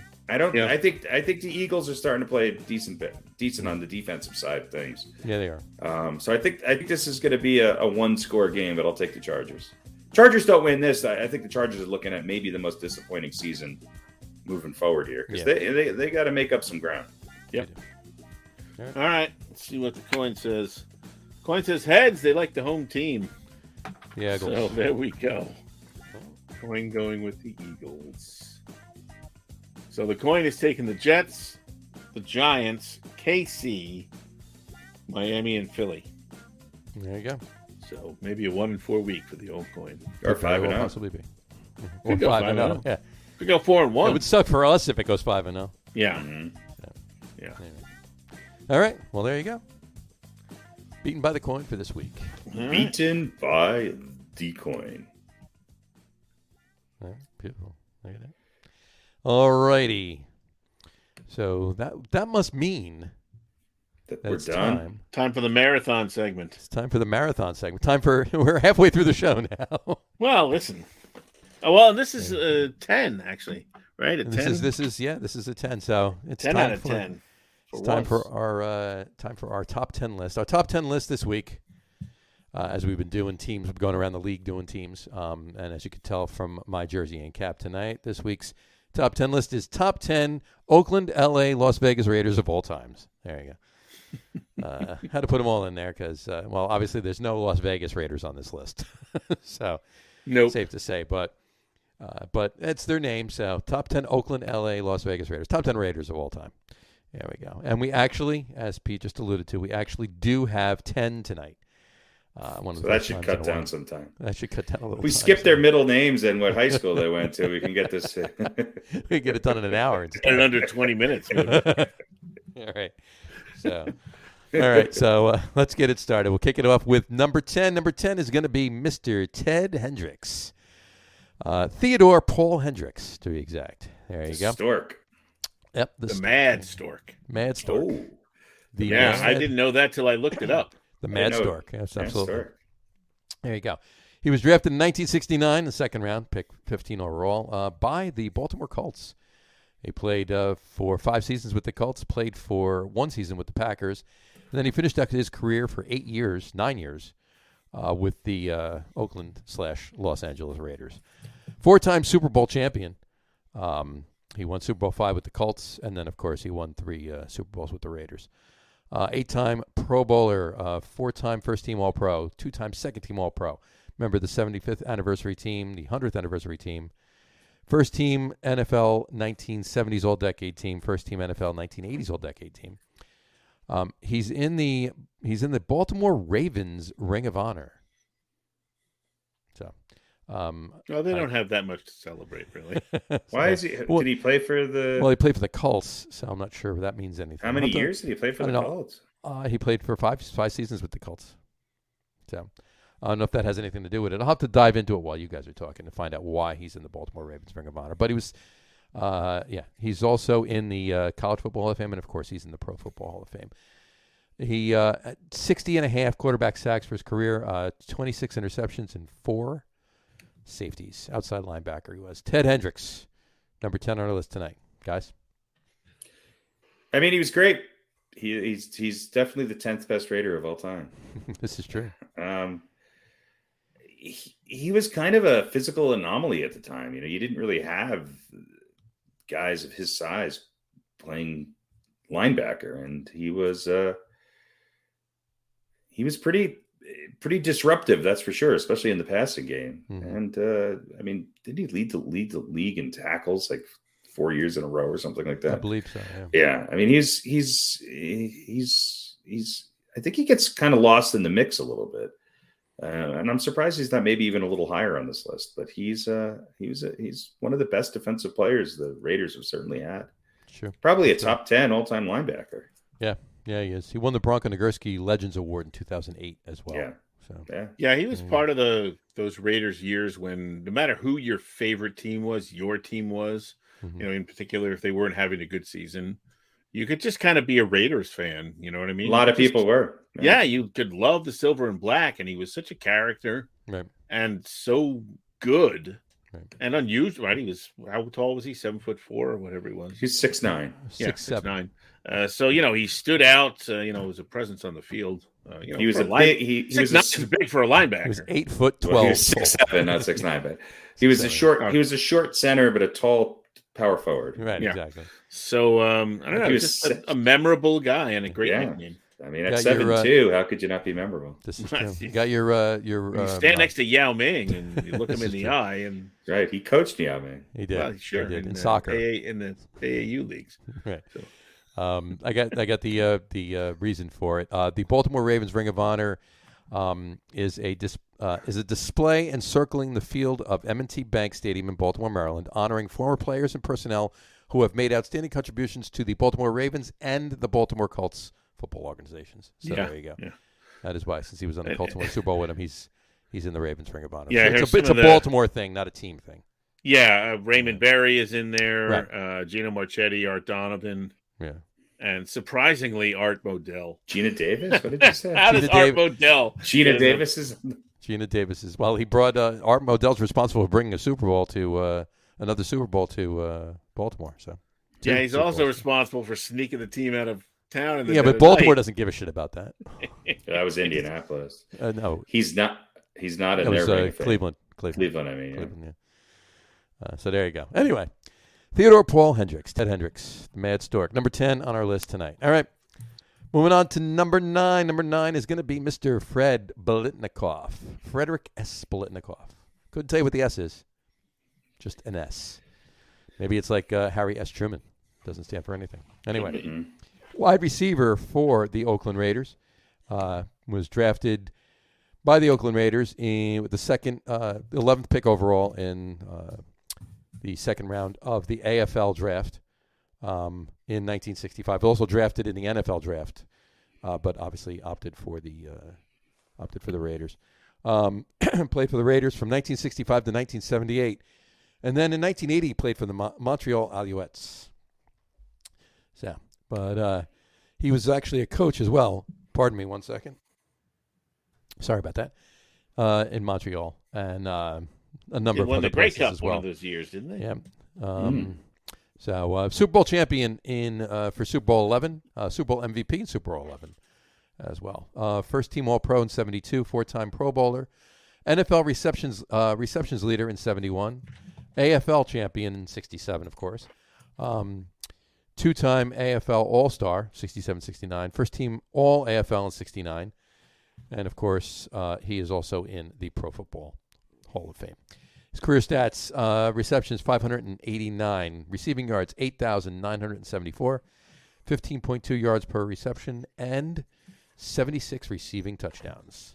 Fred Biletnikoff. He was a Super Bowl MVP, right? Number 9, Super Bowl MVP. I think he was the first player to opt to not play with a helmet, too, even after the helmet was instigated. He did. Is that correct? He had a cap. He wore a cap. He wore a cap. Yeah. And, I think he had poutine named after him for bringing the Montreal Alouettes the Canadian Football League title. He has a poutine dish, yes, in a couple of places in Montreal, yes. So, but in any event, number 9. Fred Biletnikoff. Yeah, it's great hands, great receiver, extremely durable. He missed less than 10 games in his career, I think. Even without the helmet. And look, 15 yards a catch is nothing to sneeze at. That's pretty good. Pretty damn good. Take that, ODB. Yeah. Odell Beckham jerk. Is that what the J stands for? I think so. All right. Anyway. All right. Number 9, Mr. Fred Biletnikoff. All right. That moves us to number 8. Number 8 is going to be Mr. Willie Brown. Willie Brown became the mayor of San Francisco. Yeah, Willie Brown. Willie Brown. William Ferdy Brown. William Ferdy Brown. Cornerback for the Raiders. He actually was undrafted, in 1963, and was picked up by the Houston Oilers in that season. Just on the offseason, and he wound up signing with the Broncos and played with the Broncos for 4 seasons, and then wound up making his way to Oakland and played in Oakland from 67 to 78. He 3-time Super Bowl champion, Super Bowl, of course, 11, 15, and 18, all, of course, with Oakland, Oakland/LA, should say. 4-time Pro Bowler. 2-time first-team All-Pro, 2-time second-team All-Pro, AFL champion 67, 5-time AFL All-Star, 3-time first-team All-AFL, 3-time second-team All-AFL. He's on the AFL All-Time team. He's on the NFL 1970s All-Decade team and the 100th Anniversary team as well. And, of course, he is in Canton as well. 54 interceptions for his career, 472 interception yards, and 2 of them were touchdowns. Cornerback William Ferdy Brown, number 8 on our list. Guys? Well, one of those touchdowns was With 6 minutes left to go in Super Bowl, was it 11? 11. When he intercepted Fran Tarkenton and returned it 75 yards for a touchdown. Mm-hmm. Downtown Willie Brown. Downtown Willie Brown. Yeah. 204 games played, 185 started, 54 interceptions. So that's a hell of a lot. Once every 4 games, he was picking somebody off. Yep. That's right. It's just pretty good. That's pretty good stats. Pretty good stats. Yeah. There you go. Willie Brown, number 8 on our list tonight. All right. It's a terrible name, but hey, just a boring name. Oh, Ferdy, but Ferdy gives it a little bit of zip. Ferdy gives but he's the pride of Yazoo City, Mississippi. Yeah, absolutely. That's true. This is true.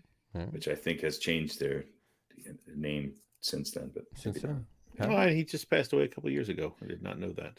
Yeah. Rest in peace, Willie Yazoo Brown. Exactly. All right. Willie Brown of the Yazoo City Browns. Exactly. And I was wrong. He's not the mayor of San Francisco. He's not the mayor. That's another Willie Brown. That's right. Yes, somebody else. He should have been. Yeah, there you go. Did he run? I think he ran. It was just appointment.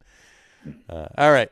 There you go. Number 8, Willie Brown. That brings us to number 7. Mr. 7 tonight. Mr. 7 tonight. Mr. 7. Mr. 7 tonight is somebody that everybody watches on Sunday. That would be Mr. Howie Long. Howie Long with the squarest head in all of sports. This is true. Yeah. Howard Matthew Moses Long.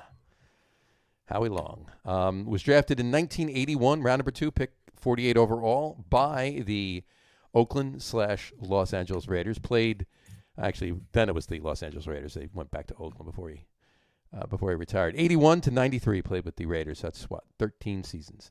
Super Bowl champion in, of course, Super Bowl 18. 8-time Pro Bowler, 3-time first-team All-Pro, 2-time second-team All-Pro. He was an NFL Defensive Player of the Year in 85 and a 1980s All-Decade team as well. And, of course, he is in the Pro Football Hall of Fame. Career stats, 84 sacks, 10 fumble recoveries, and 2 interceptions. Of course, he was a defensive end, if I forgot to mention that. Howard Matthew Moses Long. Mr. 7 tonight. Guys? Still looks like he could start for the Raiders. He does. Defensive end. He does. He still looks good enough to start, Yeah, he was 61.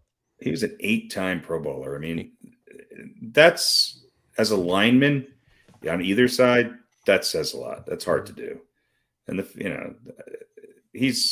when I think of defensive linemen in the 80s, I mean, who else comes to mind? I mean, he's right there as one of the best of all time. Sure, absolutely. Agreed. I just never warmed up to him. No, I know he's a great player. There's no question about that. I don't know. Just never liked him. Yeah, he was sort of the pretty boy of that team. That's for sure. Right. And obviously, he's served them well because he isn't saying a whole lot. Well, yeah. But no, I mean, I don't know. Maybe that was it. I mean, he's a good-looking guy, and I don't know. He's no Fred Biletnikoff. He's not. He's no. And who is though? Who is that? Well, Fred Biletnikoff. Yeah. But, all right. All right. And his identical twin brother. I mean, he played too in that, in a 3-4 defense. And so, I mean, if you're looking at, he's a great player. There's no question about it. He's great. I mean, him and Leroy Selman, maybe. When I think of that era, I'm just trying to think of who else. I mean, he made a lot of linebackers look a lot better. Let's just put it that way. Yeah, agreed. All right. Well, there you go. Mr. 7 tonight, number 7, Howie Long. All right. Moving on to number 6. Number 6 is going to be the Snake. Ben Stabler. Oh, yeah. Kenny Stabler. Kenneth Michael Stabler, to be exact. The Snake. He was quarterback, of course, drafted in the second round, pick 52 overall in the 1968 draft out of Alabama. And that would, of course, be with the Oakland Raiders. Actually, the Spokane Shockers he played for prior to the Oakland Raiders. The Spokane Shockers were, Spokane Shockers were a professional American football team based in Spokane, Washington, part of the Continental Football League. But in any event, he obviously opted to be drafted by the Raiders. So played with the Raiders from 68 to 79. So that would be 12 seasons. And he played 2 seasons with the Oilers and finished out his career with the Saints for 3 years, 82 to 84. But it's his years with the Raiders that we're talking about tonight. 3 fairly forgettable years with the Saints. Yeah, pretty much. The 12 years he spent in Oakland. Super Bowl champion in Super Bowl 11. NFL MVP in 1974. NFL Offensive Player of the Year in 1974. First team All-Pro in 74. Second team All-Pro in 76. He was a 4-time Pro Bowler, 73, 74, 76, and 77. 2-time NFL passing touchdowns leader, 74 and 76. NFL passer ratings leader in 76. Of course, he won the Burt Bell Award in 76, member of the 1970s All-Decade team. And he's also, of course, enshrined in Canton, Ohio in the Pro Football Hall of Fame. 194 career touchdowns, 222 career interceptions, but 27,938 passing yards, and a career passer rating of 75.3. Number 6, the Snake, Kenny Stabler. Guys. Well, you want to talk about a different era of football. Mm-hmm. Ken Stabler's yards per game career average 151.8 yards. Mm. He had 3 years where he averaged over 200 a game. So, but he was, legendary, almost mythic. Come from behind victories. He had, sure. 15 or 16, I think it was, something like that. And, listen, maybe a few shenanigans, right? They had to create a new fumble rule because of the Raiders, right? Mm-hmm. Sure. But you always felt like the Snake was going to get it done, and he was. I think one of the reasons why they, like we talked about before, a lot of people just sort of adopted the Raiders as their team. And they were the punk rock. Yeah, they team were of the NFL. Yeah. And they were the bad boys, and the silver and black, and the logo and all that. I mean, he was sort of the leader of all that. He came through in big games, but I thought you were going to talk about his off-field exploits. I mean, thank God these guys played before cell phones and Twitter and social media, because he wouldn't have lasted 3 games. I mean, I think the best thing Ken Stabler ever gave to us was his autobiography, which is a really fun read. He's quoted in that as saying, "We're the only pro team who traveled with its own bail bondsman." He once bailed someone who we don't know who it was, but he once bailed somebody out of jail who was wearing nothing but a blue cowboy boots and his Super Bowl ring. They used to get drunk and point guns at each other. Okay, and this is another quote: "The monotony of training camp was so oppressive that without the diversions of whiskey and women, those of us who were wired for activity and no more than 6 hours of sleep a night might have gone berserk." So about as all American as you can get. And and most importantly, Jake the Snake Roberts adopted his nickname as a tribute to Stabler. Yeah, look, there were certainly a lot of guys back in the day who, by today's standards, which are, obviously borderline ridiculous in so many cases, would have gotten in big trouble. But these Raiders were kind of one of the early guys who, I don't even know if they understood that, the athlete is king in this country. Yeah. And they're like, they pushed the envelope of what you could get away with it. And I don't even know if they did it on purpose. They were just like, let's go out and have some fun. And that definition of fun was, would get them in big trouble. But they had each other's backs. They had each other's backs, and they would not have been on. They would not have been having their dads complain that they weren't getting enough passes. No. Well, and more importantly, there was the owner of the team had their backs too. Oh yeah, I mean, he loved it. Certainly was not above. I mean, he prided himself on taking every cast off and misfit. Yep. And turning them into championship teams. Just win, baby. Right? No matter how you do it, just do it. Exactly. I mean, Kenny Stabler is somebody who was given a shot, and he was also a hell of a pitcher. There you go. Yeah. All right. Anyway. All right. Ken Stabler. I'll take him. There you go. 2 minutes to go. I'll take Kenny Stabler. Number 6 on our list, the Snake, Kenny Stabler. All right. That brings us to number 5. Number 5 is going to be Mr. Jim Otto. James Edwin Otto, to be exact, center for the Oakland Raiders.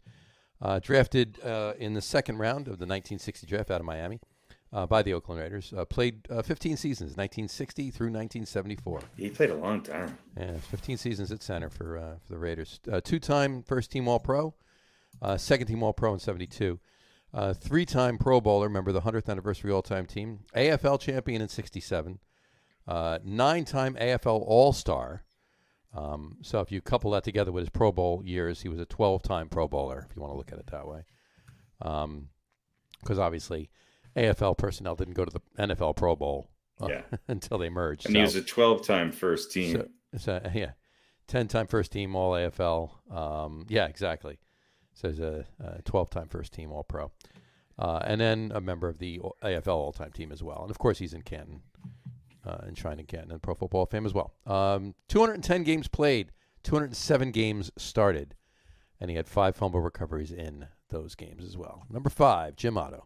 Guys? I mean, a lot of people, and I might be one of them, I think he's maybe the best center of all time. We're going to be talking about some other offensive linemen here, not just the Raiders knew how to pick guys and turn them into legendary blockers. I mean, this guy was maybe to his detriment as tough as they came. He had 74 operations, including 28 on his knee. Mm-hmm. It's incredible, but he was dominating, and he's at the very top of very many people's list of the best center of all time. There you go. Yeah, I don't know if there's a better team in the history of the league that, as far as drafting, building, creating, whatever offensive linemen. I mean, is there going to be another team that's got 3 guys in the top 5? I don't think so. If there's a Mount Rushmore of 5 offensive linemen, the Raiders may have 3 of them. Yeah. Yeah, as tough as nails, tough as they come. True story. There you go. And again, you think about things that defensive linemen used to be able to get away from, right? Get away with, right down in the trenches, the head slap and the gut punch and all that stuff. And this guy's got his head down. He's got to worry about a clean snap before he even gets to take on some of those big. And he played half his career with just the simple 2-bar Joe Theismann helmet. Yeah. Exactly. I mean, it's nuts. He was not the pretty boy of the Raiders. No. His this guy was. Yeah, I'm scared just looking at pictures of him. Yeah, I mean, it's just That's funny. I mean, he paid a big price, that's for sure. But man, one of the best ever. All right, number 5 on our list tonight, Mr. Jim Otto. All right. Moving on to number 4. Number 4 is going to be the second Brown on this list, Mr. Tim Brown. Timothy Donnell Brown. Timothy Dalton Brown. There you go. Timothy Dalton Brown. Wide receiver out of Notre Dame, drafted in the first round, pick number 6 overall in 1988 by the L.A. Raiders. Played, 11, 12, 13, 14, 15 seasons? 15 seasons for the Raiders. Back to Oakland, obviously, after that. And then finished his career one season with the Bucs as well. 2-time second-team All-Pro. NFL receptions co-leader in 1997. 9-time Pro Bowler, member of the 1990s All-Decade team.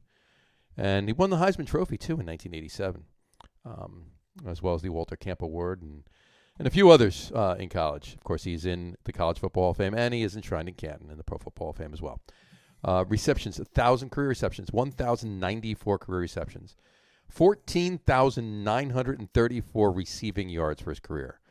That's 13.7 yards per reception, and he has 100 receiving touchdowns for his career as well. Tim Brown, number 4 on our list. Guys? Yeah. Can a guy that successful almost be underrated? Yeah. I mean, we talk about all that, and what he did as a kick returner too. Yeah. And I think I don't. When was the fair catch rule instituted in the NFL? A while ago. But I think he probably still played most of his career without the fair catch, right? I don't know. I'll have to check that. But how long ago it was. But well, the reason his underrating was, there was another wide receiver that played in California at the same time too. That was kind of shadowing him. So yeah, and, a little bit, and then they wound up playing together. Yeah. And had maybe a little bit more success. A little bit, Tim Brown. A little bit more success. But, I mean, Tim Brown was just a great player, and he's whatever, probably number one, and Raiders catches or all-time yards or whatever. Sure, right. 100 touchdowns is nothing to sneeze at, certainly. No, not at all. Just he just did everything well, and he was a class act. He was not your typical, right. He was sort of kind of one of the new Raiders. He was not a bad boy. Mm-hmm. He's just a damn good player. Absolutely. Yeah, and one of the few guys, Heisman Trophy winners, especially these days, are very hit or miss with their success in the NFL. And he certainly, was one of these rare high draft picks for the Raiders that wound up becoming, one of their best players ever, and sure, their best receiver certainly of all time. I mean, I had him higher than some other people who are still coming up on this list because I think he did it for longer and had an incredible, impact on the organization. Mm-hmm. Great. Yeah, I mean, between kick and punt returns, he had about 4,500 yards. Yeah, and almost 15,000 receiving yards. Yeah, almost 15,000. And almost 14 per reception, which is just incredible. Yeah, it really is. Yeah. Well, there you go. Number 4 on our list tonight, Mr. Tim Brown. All right. That brings us to the top 3. Number 3 tonight on this list is Mr. Art Shell. Arthur Lee Shell Jr., to be exact. He was an offensive tackle drafted out of Maryland State in 1968 by the Oakland Raiders. Round 3, 80th pick overall. Played for the Raiders from 1968 to 1982, so that's 15 seasons. Mm-hmm. And then he coached afterwards. He coached the Raiders, went to the Chiefs, the Falcons, and then back to the Raiders just in 06. But he's a Super Bowl champion, Super Bowl 11 and Super Bowl 15. He was a champion. 2-time first-team All-Pro, 2-time second-team All-Pro, 8-time Pro Bowler. And he 6-time UPI first-team All-AFC and UPI second-team All-AFC 1 year as well. And member of the 1970s All-Decade team, member of the 100th Anniversary team. And in 1990, he was a Coach of the Year when he was with the Raiders. And then, of course, he is in Canton as well in the Pro Football Hall of Fame. He's in the College Football Hall of Fame as well. Career stats, 207 games played, 169 games started. And then, of course, his coaching record is 56 and 52 as well. So there you go. Art Lee Shell Jr., offensive tackle for the Raiders. Number 3 on our list tonight, guys. Mount Rushmore. Absolutely.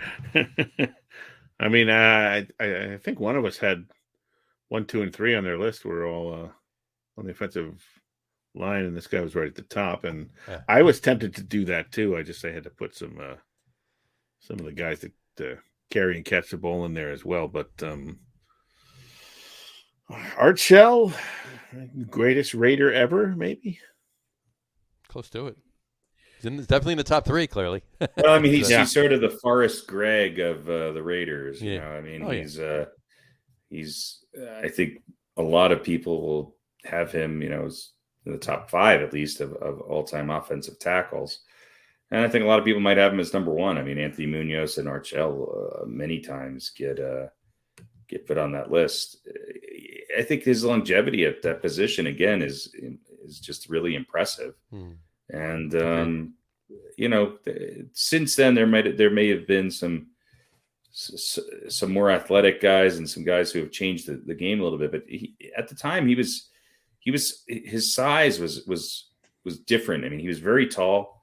He was a big, tall, athletic offensive tackle who was just, Orlando Pace before Orlando Pace came in the league. So I think some people rank him a little lower than I think he's, one of the best of all time. Agreed. Absolutely. Yep, absolutely. All right. Number 3 on the list tonight, Mr. Art Shell. All right, brings us to number 2. Number 2 is going to be Mr. Marcus Allen. Marcus Lamar Allen, to be exact. Running back out of USC. Drafted in the first round with the 10th pick overall by the Raiders. Played 11 seasons for the Raiders, 82 to 92. And then went on and played 5 seasons for the Chiefs. Afterwards, finished out his career in Kansas City.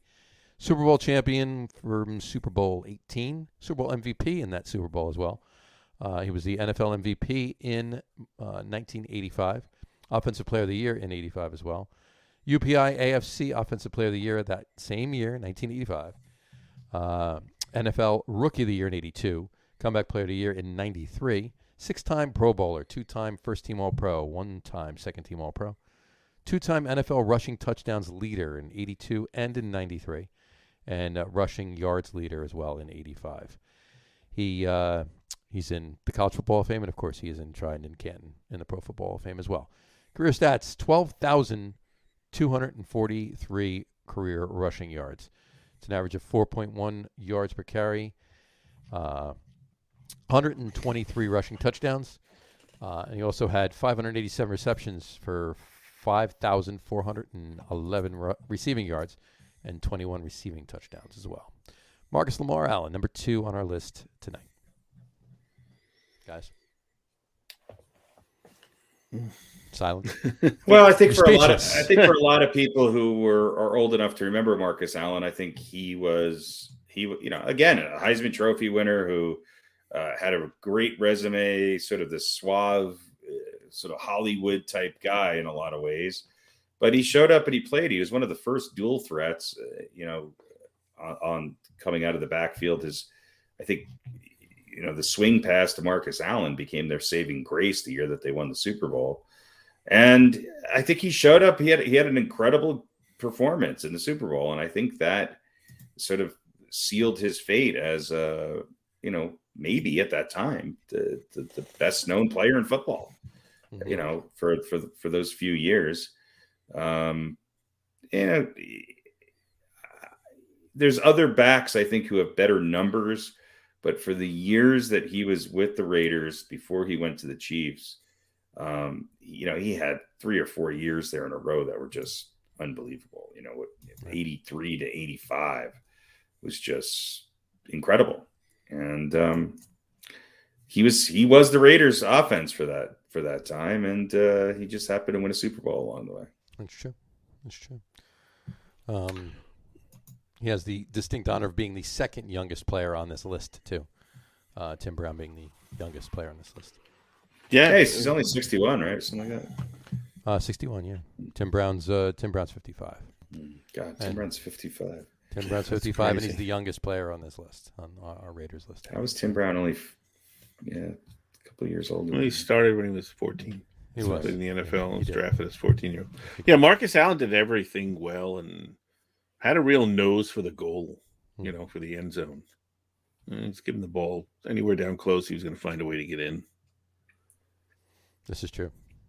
Just a player to be admired, not only for their skill, but also for their, their personality as well. And their, their stature as a human being, as well as a football player. Exactly.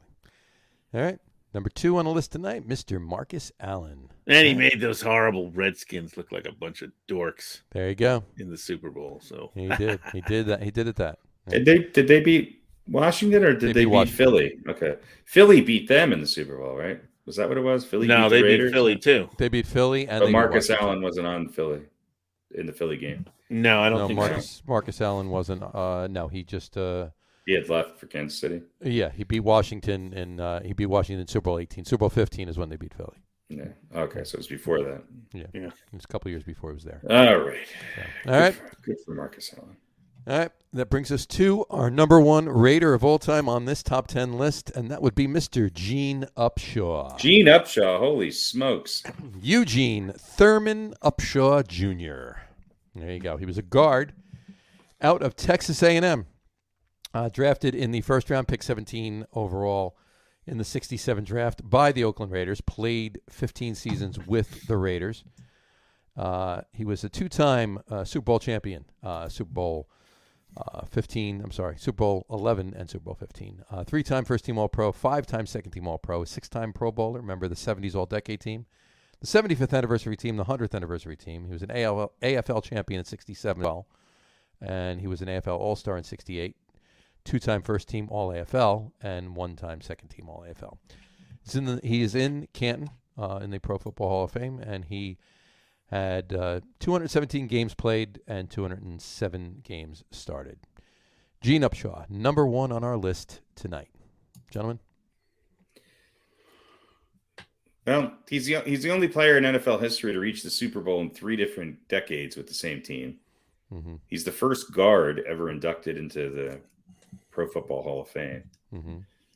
And some of his best, two-time Super Bowl champion, and some of his best performances were against some really good opponents, especially when they beat the Pittsburgh Steelers in the AFC Championship game, and then beating the Minnesota Vikings. They rushed for 266 yards, and Upshaw was going up against Alan Page and the Purple People Eaters. So I think he's another guy who most people don't really think about too much or have any understanding of what he did. He did it for a really long time. He sort of invented, I think, the modern NFL guard, and he was really good when it counted. And I think when you're a member of the 75th and 100th anniversary All NFL team, then I think that says it all. This is true. And you know something, guys? I think, and we have to go back and check to verify this, but I think this is the first time that not only we have 10 players on the top 10 list, all 10 players are in Canton. All 10 players are in the Football Hall of Fame. Well, there you go. There you go. On an NFL list, of course. There's a lot of the baseball lists we did. There's not that many in Canton in the Football Hall of Fame. So. Really, you can't vamp on that. Thanks a lot. Appreciate it. No, I think it's incredible. I was just waiting for you to finish. I think, look, this tells you a lot about this Raiders team. Yeah. And I think people forget about how deep their legacy goes. They haven't been in the league as long as, some of these other teams, obviously. They were in the AFL in the 1960. And some of these guys, are getting credit for their time in the AFL, certainly. Sure. But, look, like them or love them, the Raiders for a long time were a team that, when they were bad, but when they were good, they were really good, and they were good for really long periods of time. Mm-hmm. And along with, when I was really young, it was the Raiders, it was the Cowboys, and it was the Steelers. Mm-hmm. And that seemed to be it. And then the 80s, sort of came along, and the Raiders created another. The Vikings were always team. The Vikings kind of there too. Vikings were always there. So they always had to play these pretty good teams too to get past what they were doing. And they were not necessarily maybe dynasties, but they were close to it at times. Sure. No, they were definitely. And there was they seemed to dominate sports. And I think the Steelers had to get past the Raiders had to get past the Steelers. The Cowboys had to get past the Vikings, fighting back and forth. It's just. I think they were the most entertaining team in pro sports, without a doubt. Where the Cowboys were sort of looked at back then, at least, as this sort of very conservative, squeaky clean, all American type of personnel. The Raiders were not, and to say the least. And I think when you look at the Raiders and the Steelers and some of the characters that football had. Yep. When was the last time you could name 4 defensive linemen and offensive linemen and, linebackers who were such characters who were getting equal press as, the quarterbacks and the running backs and the wide receivers. This list is pretty impressive. Like I said, when you have 3 of maybe the top 5 best offensive linemen of all time, and they're at the top of the list, then this is a team that actually understands football. That's true. And they balanced the unknowns, the Kenny Stablers of the world, with pretty smart. The fact that you can get a Heisman Trophy winner with the 10th pick, and a couple of years later get Tim Brown and Marcus Allen within a few years of each other. Sure. It tells you that they were pretty smart and where they put their where they invested their draft picks. Agreed. All right. There you go. Number 1 on the list, Mr. Gene Upshaw. All right. You couldn't argue with their success. You could not argue with success. You might like them. You might not like them. You could talk about their methodology or whatever, but you could not argue with their success. Agreed. No. It's their fans that become annoying. Well, but that's true of a lot of teams. Very true. Very true. But look, somebody has to be the villain, right? Yep. And the Raiders were never shy about stepping into that role. And that started at the top, too. And I think that's one of the things that I think made a lot of people like the Raiders. It wasn't an owner that was talking about, family values and all this, and then tolerating players who were, despicable or slightly despicable because they were great players. It was an owner who was the mastermind, right? He was on the field every day. He was on the field every day talking, and you know what? He did more to motivate some of those guys than the coaches did. Yeah, it's true. So very interesting. Very interesting team. Very interesting team. Some of those teams, I should say. Exactly. Because you're right, they did reinvent themselves a couple of times, or at least recycle that kind of that image and that and the success too. Recreate, I guess, is the word I'm looking for. All right. Well, that brings us to this week's Old Balls. Maybe it doesn't.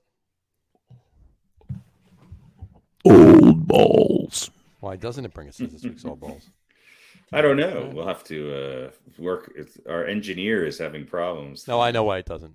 It'll do it now. It brings us to this week's Old Balls. Old Balls. There we go. We got it. We got it right on the third time. There you go. All Nothing right, but Harry. professional. Why don't you tell us who this week's Old Balls is?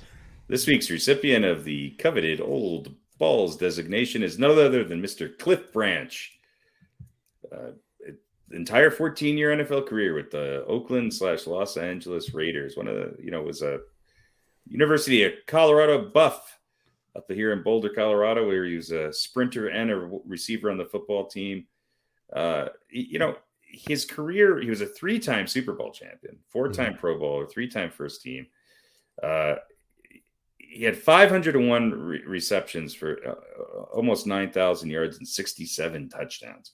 So he had 501 receptions and 67 touchdowns. I'm not sure where that ranks, but that ratio of touchdowns to receptions has to be up there as one of the highest of all times. He didn't go until the 4th round of the 72 draft. It was the 98th overall pick by the Raiders. Again, like I said, spent his entire 14 career with the Oakland Raiders, winning 3 Super Bowl rings. Kind of had a slow start to his career.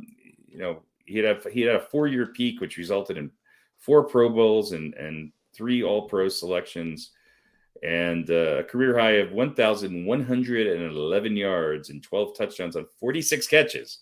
So he had 46 catches and 12 touchdowns, 46 catches and over 1,000 yards. Mm-hmm. I mean, they like to throw it down the field, a little bit. It was high risk, high reward, and I guess that was at the time, right, when Jim Plunkett was their quarterback, right? Yes, that was past Kenny Stabler's age. But look, he was not as highly coveted as I think a lot of the other receivers in the league. But when he got open and the ball was there, he was going to catch it, and odds are he was going to score. So. He passed away a couple of years ago, just shy of his 71st birthday. But, I think he could have probably been on a lot of people's list. I think he was on like a couple lists, right? He was on my list. I don't know if John had him or not. And, I designated him more as Old Balls just because I think his longevity wasn't as high as some of the other. I mean, look, he's the only guy. He is not in Canton. He's the only guy on this list tonight that's not Canton. Yeah, and but boy, he certainly came up big in the big games, and he's pretty memorable. Pretty memorable. He's also just another one of these characters who always seemed to be in the spotlight. Yeah, I just always remember him diving into some infield to catch a ball from Jim Plunkett against the Chargers or something to win the game with 30 seconds left. Yeah. Cliff Branch. One of the best. And he's also one of these guys that is tied for the 99-yard touchdown reception. Oh, okay. Oh, there we go. Yeah. He's also one of 13 players actually tied. 13 players or 13 plays, part of combination. Obviously, you need a quarterback to throw him the ball, but he's one of 13 tied for the longest touchdown reception. Do you know who the most recent one is? Odell Beckham Jr. No, close though. Close though. Victor Cruz. Victor Cruz. Yeah. Victor Cruz. Yeah, I knew it was a Giant. Cruz, yeah. And Pete, do you remember who the Giants were playing when Victor Cruz got that 99-yard touchdown reception? Fordham. Was it the Patriots? No. It's another NFC East team. No. Bragging rights game? Was the Dallas It would Cowboys. be a bragging rights game. Yeah, of course. It was the Jets game. That's what I said. It was another AFC East team. AFC East team, yeah. One of many dubious distinctions for the Jets. There you go. All right. Yeah, Cliff Branch. Look, he had his two best seasons, arguably, in 74 and 76, both over 1,000 yards and 13 and 12 catches, respectively. And so, I don't know. He was not a big guy. I think he's listed at 5'11", so I always kind of thought of him as sort of like that prototypical kind of possession receiver. Right.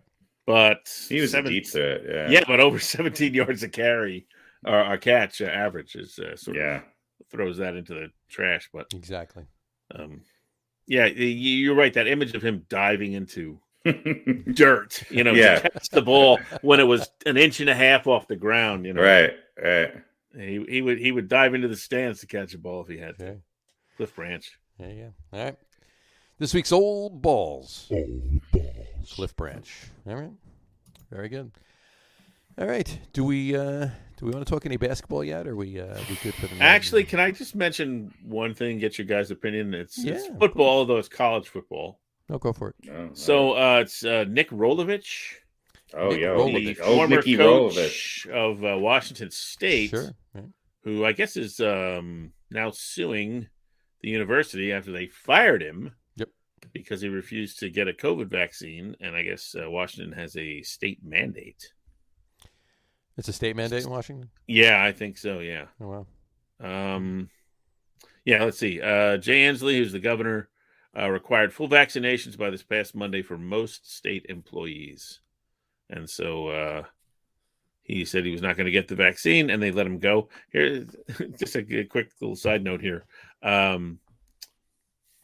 Hired in January 2020, highest paid employee in the state. Really? $3.2 million. Jeez. No one in this state makes more than the football coach at Washington State University. That's funny. Wow. I guess I just want to get your guys' thoughts. Were they right to fire him, and or does he maybe is his lawsuit maybe going to bring some fruit? Look, his lawyer says it's unjust and unlawful. Rolovich requested a religious exemption from the vaccine, which was denied, and then apparently the university also said that even if the exemption had been granted, no accommodation would have been made. Which I don't know exactly and what not that accommodate means. him. I don't know. Well, this isn't quotes. Rolovich's attorney said in a statement that, and here's the quote, came after Coach Rolovich's request for a religious exemption from the vaccine was denied by the university. The institution also indicated that if the exemption had been granted, no accommodation would have been made. Now, that's his lawyer making that statement, which doesn't mean that it's necessarily true, but I don't know. It's weird. Strange. But look, he said, I'm not going to get the vaccine. This is my decision. It's everybody's personal decision. And I guess I don't know. It'll be interesting case. Mm-hmm. So I wanted to ask you guys, were they right to fire him? And does he have a case, or does he have a case? I don't know. I anything like that. I have a hard time buying that firing is the right thing to do. Laying off, out of work without pay, suspended him, suspended, whatever. But I mean, just outright fire. See you, goodbye, get out of here. I don't know. Harry. you're a state employee and you have to abide, but those are, there's a mandate there. Look, there's a lot of. I'm not discounting that, absolutely, but firing though, I mean, suspended without pay. I mean, give him, give him a while to sit back and think about it. Maybe I should go do this. Well, I mean, there's certainly people in different positions on this. Aaron Rodgers gets to decided not to get vaccinated and gets to spend a week off with pay. Well, where this guy doesn't. Look, this is a big discussion in this country, and unfortunately, I think it's become political. And unfortunately, I think it's the anti-vaxxers used to be people who'd made their own soap and lived down by the river and played in drum circles. Right. And now it's now it's a statement. Now it's some sort of statement of whatever. I'm not going to go into it too much because I don't want to say something I regret. But I'll go ahead. I have no take on it. But it's it is what it is. And I'm sure he's not alone. I'm sure there's a lot of other employees that make far less than him that are not on the radar or newsworthy who are struggling with the same thing. And, it's just another one of these instances where who knows? Yeah. Who knows? Yeah, agreed. I mean, not to get into this discussion, just to mention as an aside. I mean, you see what's going on in New York City with the firefighters, being laid off and closing firehouses because of, and non-vaxxed and police leaving, like quitting, people quitting rather than go to work. And I heard secondhand, and I haven't yet validated this, but it was from a pretty reliable source, that New York City has actually made a plea to any vaccinated volunteers anywhere in New York State, if they want to come work in New York City, come. I don't know. Anyway, is it? Why is this vaccine becoming such sticking in the craw of so many people? Do these same people, choose to not get their kids vaccinated to get into public school? Did their parents choose not to get the measles vaccine? I mean, there's been vaccines for forever that have saved humanity's longevity, and we've somehow. This is some sort of tough guy thing. It's some sort of look at me. I'm a tough guy thing. You're taking away my freedom. Well, there's a lot of things. You got to take fucking drug tests for forever to get a job. There's a lot of things you have to do to keep your job or to get a job. Why this is becoming such a sticking point to me is totally political. It's absolutely political. And it's based on misinformation that's being driven into each of our little tribes every day by people who know nothing about what they're talking about, in lieu of actual facts and, Right. Yeah. Yeah. This is a conservative versus liberal thing, basically. It's completely political. The vaccine came out under the former president, Donald Trump. And people who claim, the big claim is that, well, it hasn't been tested. It's a new vaccine and it hasn't been tested. And so we don't want to take it because we think there are side effects. If Donald Trump had won re-election and maybe endorsed the vaccine, then people would have taken it. But he said the virus was a hoax and he downplayed it. And of course, he was roundly criticized, and rightly so, by the libtards. And so now they don't want to take the vaccine because now the libtards are, we have a libtard in the White House and blah, blah, blah. Isn't completely a libtard political. What you wear for yoga? Is that a libtard?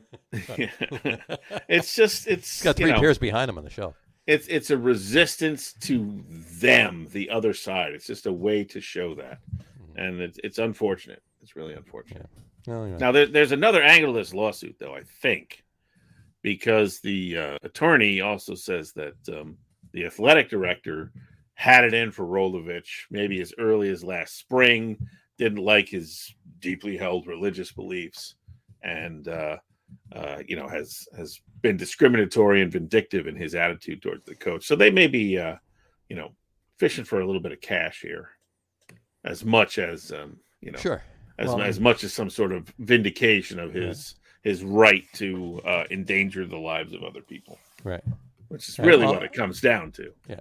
Well, I mean, he was, obviously he was the highest paid state employee, so he wants wants a couple of bucks for it. So anyway, yeah. Oh yeah. All right. How are they doing this year, by the way? Let's see. That's the big question, right? In his first season with the school last year, with the shortened schedule, he was 1-3. So far this year, they are 4-3. They'll play their. When was this story written? This was updated today, actually. So they'll play their first game. Judge? They'll take on BYU on Saturday. Their first game since he was fired. He was just fired on Monday. Right. So there you go. All right. Do we want to discuss any NBA, or we'll leave that to next week? We'll start up. We can leave it till next week. I'll just say one thing real quick. The Kemba Walker experiment is we've had one good game out of him. He's got 15 point on average. He averaged 15 points per game. This is as of the other night when they lost when they blew a 15-point lead to the Raptors. Well, they lost tonight. They lost tonight to the Pacers. I saw. Yeah. But he's only shooting 50% from the floor and 56.8% from 3 points. 56 from 3 points. That's 56.8. That's pretty good, actually. That's not. That's not. I just think he's a defensive liability. I feel like their defense is not as strong with him on the court, but we'll see. The season's young, but for everybody who was getting super excited, we're right back to where I thought we were. Well, I mean, we were 5-1, and now we're 5-3. So yeah. Well, yeah, but you know what? I think what you just said. The season's young. Yeah, well, I don't know if it's really fair to expect the Knicks to, they've made a few changes and they're just going to come out and be as good as they were at the very end of last year. Right. Look, RJ Barrett's pick has improved tremendously, and he's been really consistent. I just think like Pete said, they're trying to figure themselves out a little bit. Yeah, I think they got a little tinkering to do, and what I said, I don't think Kemba Walker's the answer either. It's more of a feel-good story. What I said is true though. For the Knicks to be successful, every night, 2 of these 3 guys need to put in close to 20 and have a good game.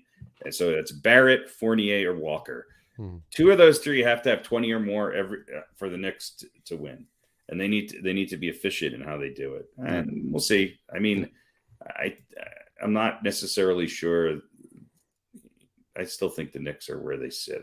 I think everybody had them rising in the power rankings and all this stuff, and I'm just all of a sudden. I mean, they started the season 5-1. Let's slow our roll a little bit. Let's slow our roll. Yeah, that's a lot of.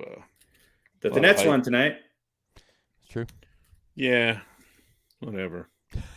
Next week we'll delve into some NBA more next week. There you right go. You know what? The top 10 Jacksonville Jaguars of all time. There you go. Are there 10? I don't know. Maybe that's the thing to do. I think we're going to do the top 10 New Jersey Generals of all time. Actually. Philly's looking good. Well, the Knicks beat Philly. So, how do you? I mean, it's the Knicks beat Chicago, then they lose to Indianapolis, and who else did they lose to? Yeah, look, the defending champs are 4-4. So yeah, Cleveland's 4-3, right? Nothing means anything right now. This is true. That's true. All right. Nothing means anything. Nothing. Nope. That's what we should have named this podcast. Nothing means anything. That's the lead of our NBA. Everything of our means NBA nothing. segment. That's right. This week in the NBA, once again, nothing means anything. Everything. Tune in next week, folks. I don't think truer words have ever been spoken. Absolutely. Nothing means I didn't mean anything. it to be that nihilistic. It just came out that way. It's pretty true, though. In the NBA, nothing means anything. Gotta love it. All right. On that note, we'll wrap the show up for today. We want to thank everybody for watching. And for those of you just listening to the audio podcast, thanks for listening. Don't forget to visit our website, www.getonwithitpodcast.com. That's getonwithitpodcast.com. And please remember, like us and follow us on all of our social media, Facebook, Twitter, and Instagram. Just search for the Get On With It podcast. And, of course, all of our shows are available on YouTube as well on the Logger Room channel. Remember, we go live with the video podcast on both Facebook and YouTube every Wednesday night around 7:30 Eastern Time. And for those of you that want to just listen to the audio podcast, you can do so on Apple Podcasts, Spotify, TuneIn, and Stitcher. Plus, the show is now available on Google Podcasts, Amazon Music Podcasts, and iHeartRadio as well. Google Podcasts. Right. Absolutely. And if you haven't done so already, please subscribe to one or more of those feeds, and you'll never miss a show. Again, thanks for following along with us. Have a great rest of your week. Have a wonderful weekend. Watch a lot of sports. Watch all the football on Sunday, and, of course, tomorrow night and Monday as well. And we will talk to you soon, guys. Take care. Cheers. Arrivederci. Let's go, Jets. Corral those Colts. There you go.